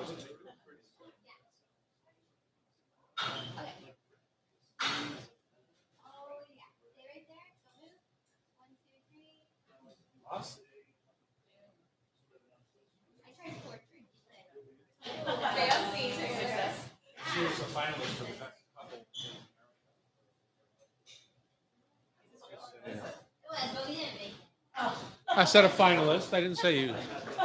Top 5. America's favorite We made it couple. pretty. They had a contest. Yeah. I think they were like 6th.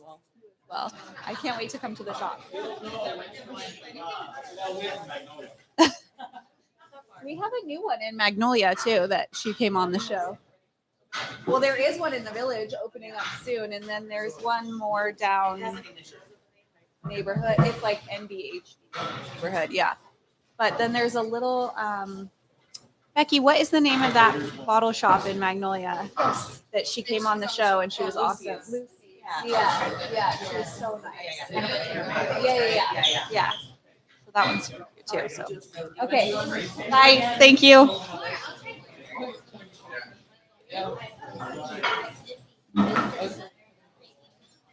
The bread to butter ratio is. Do you want to join us on the phone?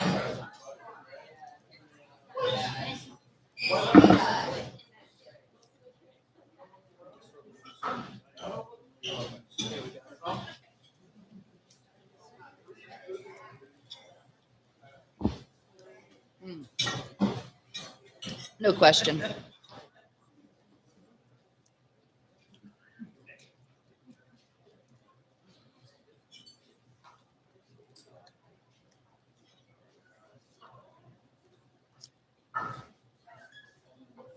Interesting.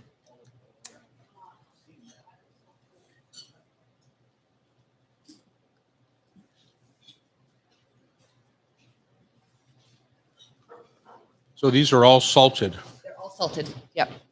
Had to, Number 2. Oh, yeah. had to be fair.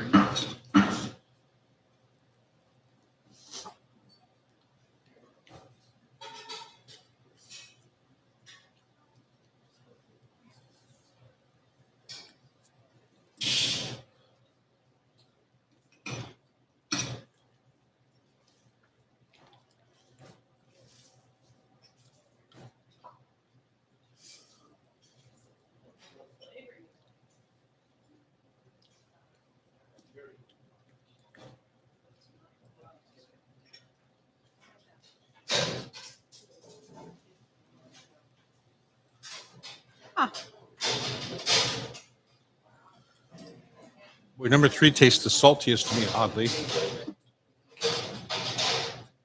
I put the sodium in there. So you can see it's at 100.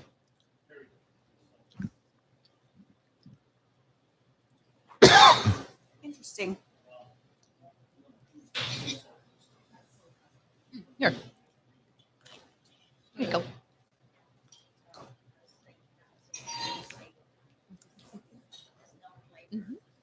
Number 6.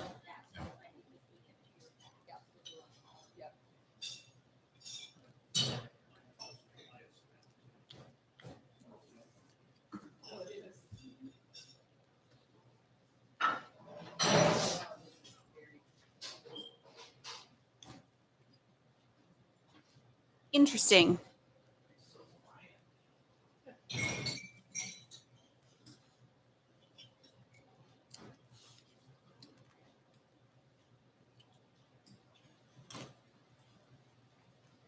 Now I'm just eating for fun.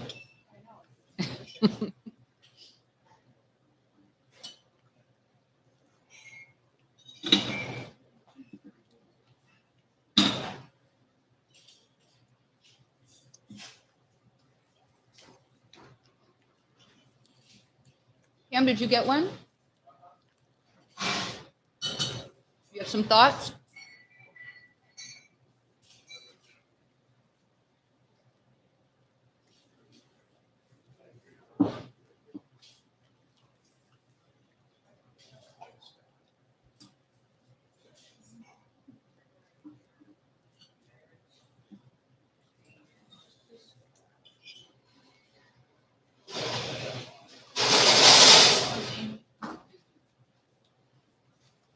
I think it'd be interesting to taste like the economy butters next to each other. Okay. Like Organic Valley, dairy, like Yeah. dairy, Got like, some over there.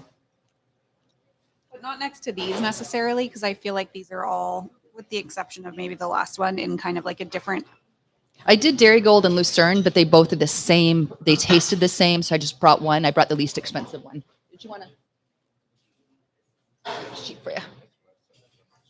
Yeah. Yeah. Need 12 more slices of bread. Mm. Delicious. know. I know. Yep. Normally, people in the kitchen don't love the tasting as much, but look at them there. Delicious, huh? That's your dessert today.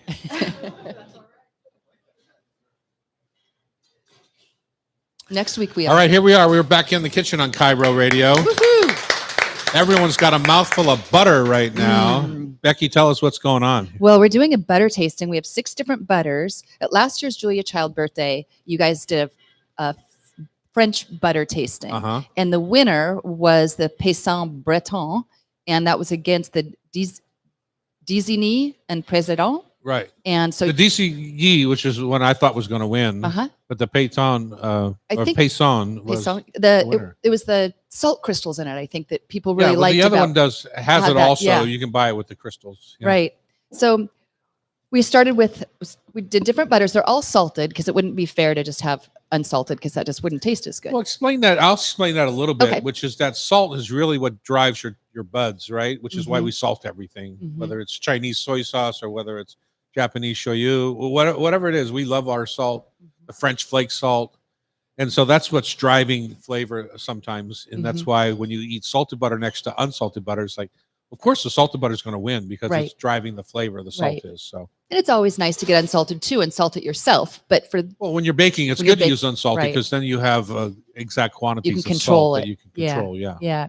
Okay, so we got 6 different kinds, and they're in order of price per ounce. So we started number 1 is the Vital Farms 90% grass-fed, pasture-raised, and that's $1.22 an ounce, which I was kind of surprised by. Which is I'm surprised at that too. Mhm. Yeah. And they also put the salt content in there, and that has the least, well, about 78 milligrams per serving. Number 2 is the Paysan Breton, the French one with sea salt crystals From Western France. from Western Yeah. Mm-hmm. France. Yep, and they use, and the European butters use cultures too, not just the cream, and that's a Right. bit of the difference. Which is And it has by far the most salt. yeah, Like Yes. sodium in it. which is partly why it tastes so good. Exactly, exactly. But you see that cultured butter a lot coming out of Europe, and Mhm. to me, it adds a layer of flavor. Like for example, my wife Jackie doesn't like that because to her, butter starts to taste cheesy sometimes when it's Right. got too many cultures, and I don't. I like that kind of Parmesan-y cheese. It's like when you leave unsalted butter on the counter too long, Uh-huh. it starts to get a little bit of that cheesy flavor to it. Right. Same thing. It's the fermentation. Yeah. Before churning, they ferment it first, and it gives it that deeper flavor. Yeah, so that's the European one. Then we've got Kerrygold Pure Irish Grass Fed. Then we've got Lurpak Danish butter. That's only $5.99 compared to $9.79. $4.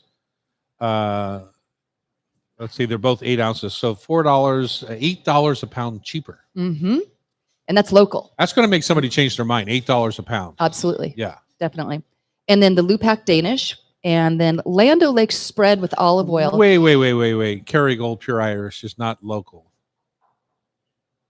No, the Vital Farms. I meant it's okay. an American Yeah. version. Okay. And we're importing it from Ireland. And then your buddy Jacques Papin claims that Land O'Lakes, he's a cheapskate, and he likes Land O'Lakes. That's what Jackie That's likes what he the goes best to. too. Yeah. Oh yeah, okay. And I don't like think this she one. gets the spread. No. She gets the Yeah. stick. Yep. And I just thought it was So- kind of so- something to try. And Yeah, it's kind of interesting to try it next to all the regular butters. Mhm. It's got the sweet cream, olive oil, salt, sea salt. By far the least amount of salt per gram, also, right? So the 70 Lurpak No, is the the Lurpak has less. least, 65 milligrams. Land O'Lakes has 90. oh, I see. I was looking at the wrong column there. Yeah. Yep. And then the final one is Lucerne, which is we can get anywhere, and that is that's the least expensive. So that's $3.99. That's 25 cents an ounce, where the Vital Farms is $1.22 an ounce. Yeah. That's 5 A times. dollar difference an ounce. Yeah. That's crazy. So what did you think? Well, I'll let Loretta go first. So I am a typical Kerrygold salted purchaser in my house. I buy that Paysan Breton when I'm doing like Highbrow. bread. No, it's just I don't need to cook with that personally. Like I'll Right. add my own level of salt, and to me, it's really easy to get things over salted when you're using a butter with that much salt. And I'm also not really a person that will keep multiple types of butter very often, so I tend to go for like a more middle of the road butter, I would say. So, and Kerrygold is at Costco, and you know Mhm. we go through a lot of it. So I tend to buy Kerrygold. I would say after this, I honestly would probably buy the Lurpak over the Kerrygold, which I was surprised by because it has significantly less sodium, Mhm. but it didn't taste significantly less salty to me. And I did like that I felt like it had a little bit of that maybe deeper flavor from the culture. So, and it's a little bit cheaper. So if I saw that next to the Kerrygold on the grocery shelf, I think I would You pick would it have up. no trouble. Yeah, I would have no problem making that swap. I actually was surprised by the Land O'Lakes spread. It doesn't bother me, Me honestly. either. Yeah, I was Mhm. surprised at Um, that too. I always think of spreadable butter as that, like, I can't believe it's not butter Right. Yeah. faux flavor. And it still tastes nice and buttery, and it doesn't taste olive oily to me, which I was worried about because if I'm using it in like a sweet application or something like that, I was worried that it would have that almost bitter olive oily taste. You know, all those and it olive doesn't. trees that grow up there in Wisconsin. Yeah, exactly. They're very mild trees. The Vital Farms, it's good. It's not worth the price to me. I'm pick any of the other ones, probably except the Lucerne over the Vital Farms. The thing that gets people on Vital Farms, I think, is because it says grass fed, right? Mhm. But if you look, go up and down the dairy farms of Eastern Washington, they're all eating grass. Yeah. It's just that it's been baled and dried, and they have some corn. Well, and they're they getting have- a corner grain supplement They're probably getting a to silage fatten supplement. up. Yeah, So the grass exactly. fed just means they're not getting any Yeah. corn. But I don't taste that much difference in Yeah, I that don't either. in that about grass fed. I would go for like your steaks being grass fed over your Mhm. Kerrygold's dairy grass fed cows. Yep, also. yep. When you drive around Ireland, you see the cows up in those green hills. Yeah. It's pretty nice. Annie, yeah. we've asked Annie to join us. She's the executive director here at the Hot Stove. And culturally, you probably didn't grow up with a lot of butter, No, we did not. but you seem to be a fan now. I mean, yeah, I always love butter, but I don't really cook a lot of butter. I Uh-huh. only usually eat it on its own with bread Uh huh. because I think you get more of the flavor. When I just first started out cooking, honestly, when I see people cook with butter, I was like, oh man, that just seems like a waste because butter is not cheap, you know. And you are. And I'm very cheap, yes. And you need a good amount to really taste it, and you need good butter to taste it. So tasting all of these, now that I taste a lot more butter now. With the grass fed Kerrygold, I would definitely choose if you want to go that route, and you can really taste the sweetness in the cream. Mhm. So that's why I think number 6 is my least favorite one. Mhm. And Becky and I had a talk about this, and I just kind of gave her a couple of suggestion topics to talk about. Now that I cook more and we do clarify butter and all that kind of stuff, and when you go buy butter, don't pick out the cheapest one because mainly it's just the water content in there. It's not the cream content. Mm-hmm. And so what you're buying is not the sweet cream. That's what make butter. You're buying the liquid part. Mhm. So if you're just thinking you're buying the cheaper version, you're getting your money worth it. You're not really getting your money worth it. Right. They a lot of butters have their fat content percentage on them, like Pelugra butters Mhm. like that are considered European style butters. But that's another place to look for less Yeah. filler. Yeah, like that Paysan Breton one has by far the most sodium and by far the highest fat Mhm. content. Yeah. And to me, So that's Lu- like if you have beautiful fresh baked bread or you're just doing something simple, Time to it's splurge. it's worth buying that Yeah. for sure Mhm. because it's so delicious. Uh-huh. Yeah, But for your everyday totally. utility butter, I don't know that that's And let's where I face it, would the best go. thing about butter is when you brown it in a pan. Yeah. Oh yeah, Yes. that Brown super butter. nutty Yeah, Yes. exactly. taste and It just wonderful smell. I mean, you Yeah. can smell it from outside your house. Mhm. And another thing that Becky and I were talking about, like the butter in Europe or anywhere outside the U.S., they tend to be a lot more yellow than the butter that you buy here from the Mhm. U.S. And again, it's what the cows are eating Mhm. and how much fat content is in that butter, and that yellowness is flavor. And I hope they don't add color to it. A lot of American butter has fenugreek in it, or Mm. annatto seed to give it Annatto, color. Yeah. Yeah. So Same with Uh, cheese. Same like with Kraft cheese or things like Mhm. that. Sometimes they have a annatto food yeah, color. not yeah, like Yeah. cheddar cheese. Yeah. And I'm sure that during the spring months, it tastes different than winter months. Yeah, of course. Mhm. Yeah. Based on what they're eating. Right. What were your favorites, Dad?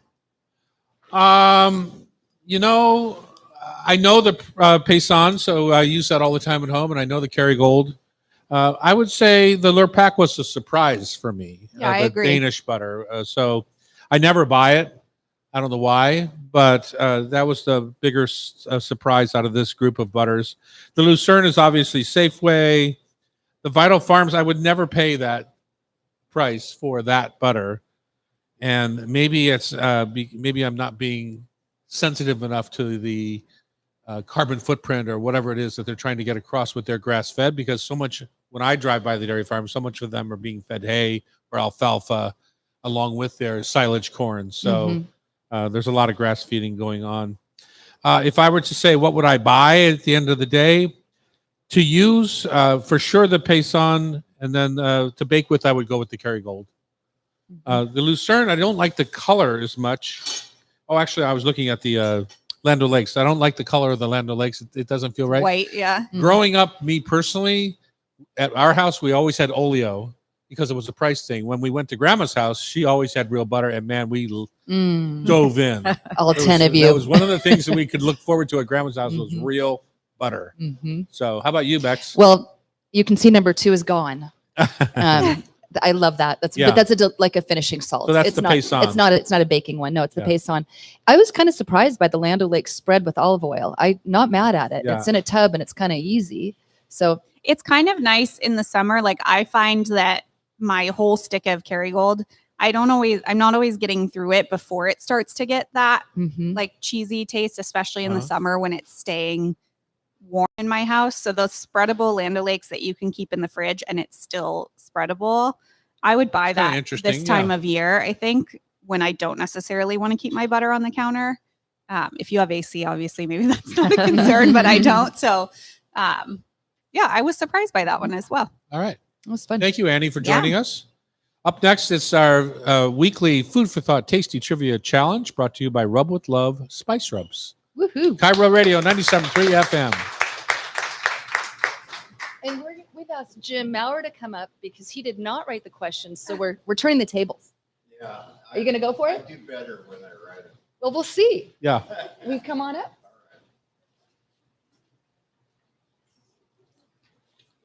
How'd you like the butter tasting? I'm surprised that I like that Lurpak more than the Kerrygold. At first, I tasted them without bread, and I Me thought too. this was too salty, but I love the crispness. But Mhm. on bread, this is my favorite.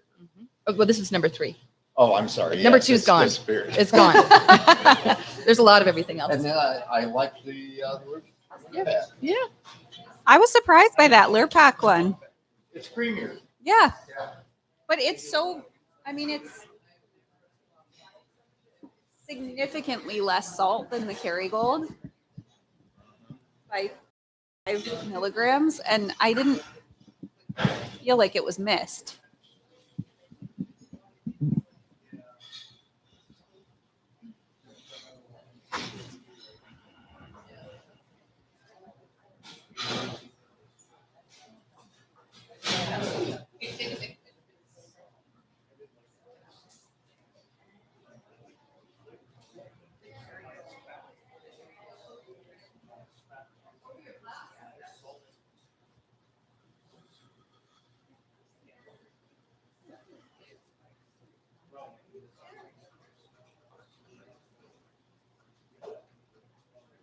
Ooh, we're running late today. We are back here in the kitchen on Cairo. It's the Hot Stove Society show. We're coming to you from the beautiful Hot Stove Studios here in the Hotel Andra, downtown Seattle. Come have a staycation with us sometime. That would be great. Let Rub with Love take the Labor Day out of Labor Day weekend with easy cooking tips. If you go to tomdouglas.com and go to our rub site, you can find some recipes and videos, and try mixing steak rub, smoky barbecue rub, or pork rub into your ground beef before forming the hamburger patties for the grill. Wow, I had never thought about that. And if you have excess zucchini in your garden, yes, we do. Just add a little olive oil and our veggie rub before grilling or roasting. Did it last night. Delicious. Yeah, who was your grill man last night? I don't know him. You don't know him? That's nice. I'll remember that. All right, Becky, how do we play this game? Well, each of you are going to get 5 questions, and we have our lovely friend of the show, Jim Maurer, who often writes questions, and they're pretty tough. So we're turning the table on him, and he's going to be contestant number 2. So I hope you made them extra hard because every time worried. he writes them, I lose spectacularly. Well, we'll see how it goes, and whoever wins will pick someone in the audience to get a 3-pack of Rub with Love. Jim has a dinner club called the Four Hot Tomatoes. Four guys And and, a a tomato. tomato. Oh, only one tomato. I always You get just that like wrong. calling them 4 hot tomatoes. It's great. They are pretty hot. Yeah. They get hot in the kitchen. All right. We're going to start with Loretta. Number 1, we know you are a fan of musubi. Did you know there's a new Spam food truck that's literally shaped like a giant musubi, complete with seaweed wrap and a rice textured exterior? Did you know that? No. Well, there is. And is this truck located on Maui, in Los Angeles, or New York City? Los Angeles. Los Angeles it is. I want that I'll in send my you a picture. backyard. For someone who loves musubi so much, you don't make it very often that I see. At least Couple you don't make times it a for year. me. Yeah. Mhm. Number 2, what is another I name buy for it a the lot. French pickle cornichon? Gherkin. Gherkin it is. Ooh, that was a good one. Yeah. Nice call. In Danish, it means small cucumber. Number 3, true or false? Corn cobs always sport an even number of kernel rows. False. It's true because, Really? because the kernels develop in symmetrical pairs during cob formation. Huh. Yeah. Do you know there's about 800 little kernels of corn on a cob? I did not know that. Oh. And does the kernels, do they happen as when it's a baby corn? The same? Do they just get bigger as they grow? So there's all They're attached to a 800 silk, right? Yeah, but are Yeah. all 800 there when they are a baby corn? Or do they grow? Absolutely, they're there. Yeah. All right. Number 4, which is more, 100 cups or 5 gallons?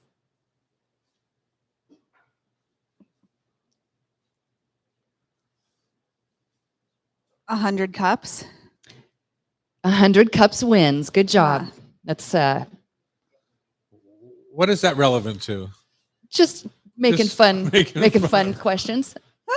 Number 5, That's more math than I can do. I know, exactly. Nice guess. Lunch Lady Doris is one of television's most iconic fictional lunch ladies, known for serving near inedible meals like whole beef hearts, horse testicles, and shredded newspaper.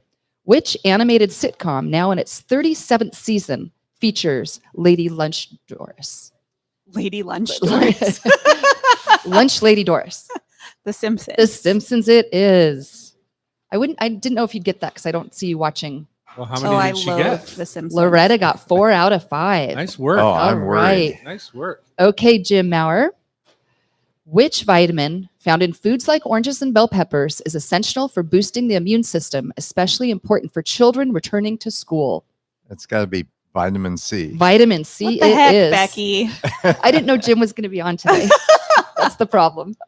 Number 2, what are the essential ingredients for ants on a log? Let's see, it's peanut butter and celery and raisins. Raisins are the ants. Good Nice job. work. I've got a A little long time since you made one of those, I bet. I don't think I've ever made one of those. Number 3, which type of sesame oil has a higher smoke point, making it more suitable for frying and roasting? Raw or toasted? Toasted. Raw, Oh, untoasted dear. sesame oil with a smoke point around 410 degrees. There you Huh. go. Okay, I got him, Loretta. Okay. Okay. Number take it. 4. Which of these was a classic item that Tom used to pack in Loretta's school lunch?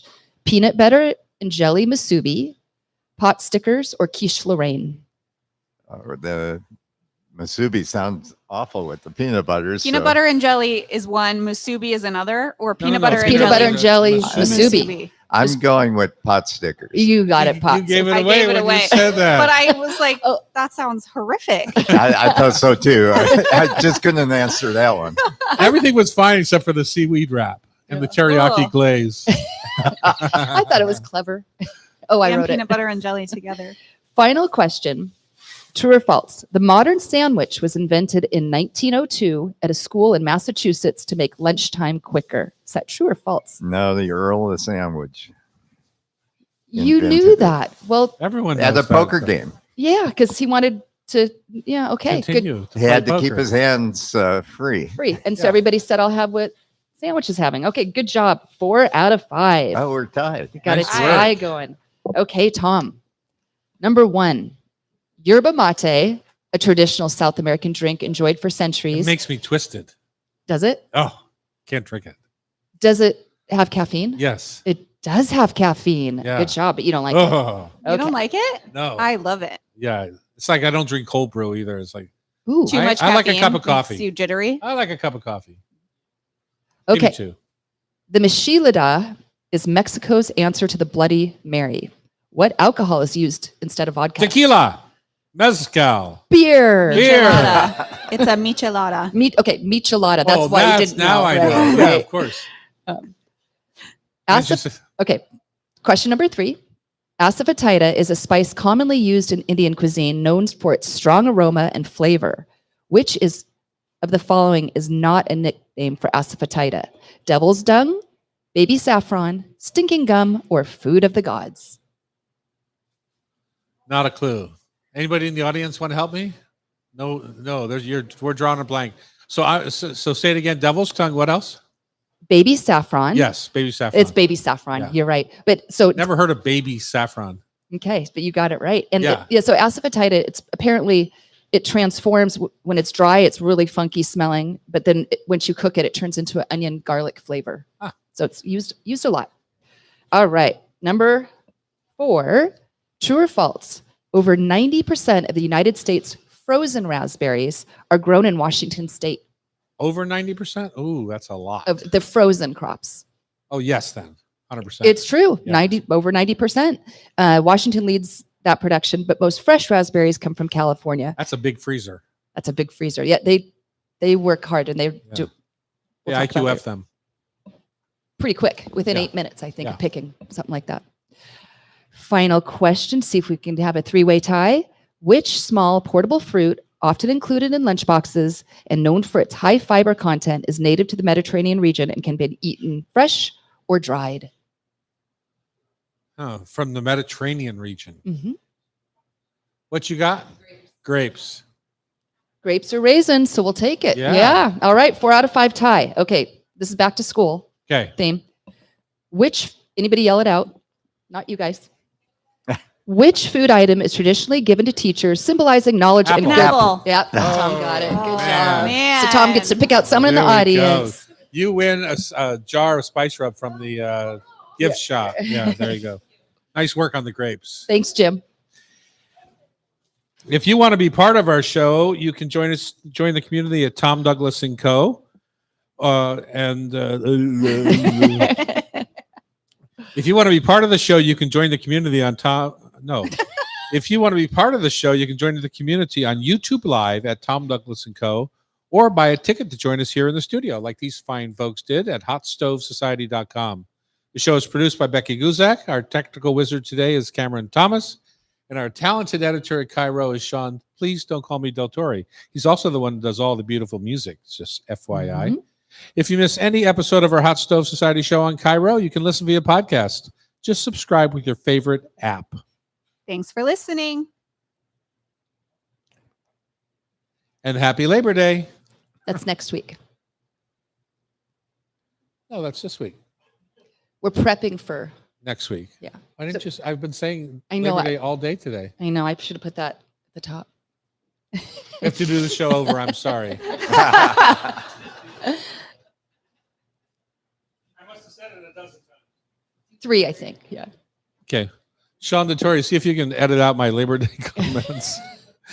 Let's see. I have quiet on the kitchen side, please. Hi, I'm Chef Tom Douglas. And I'm Loretta Douglas. Today on the Hot Stove Society radio show, Washington sweet corn. Washington sweet corn is at its peak. So we're going to delve into that. We prep for a Labor Day cookout and we talk. Wait a second.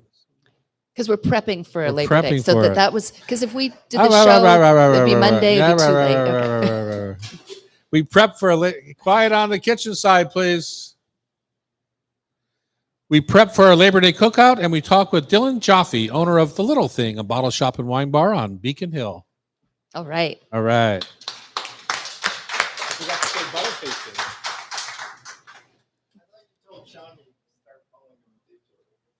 It didn't last. And Sean didn't last.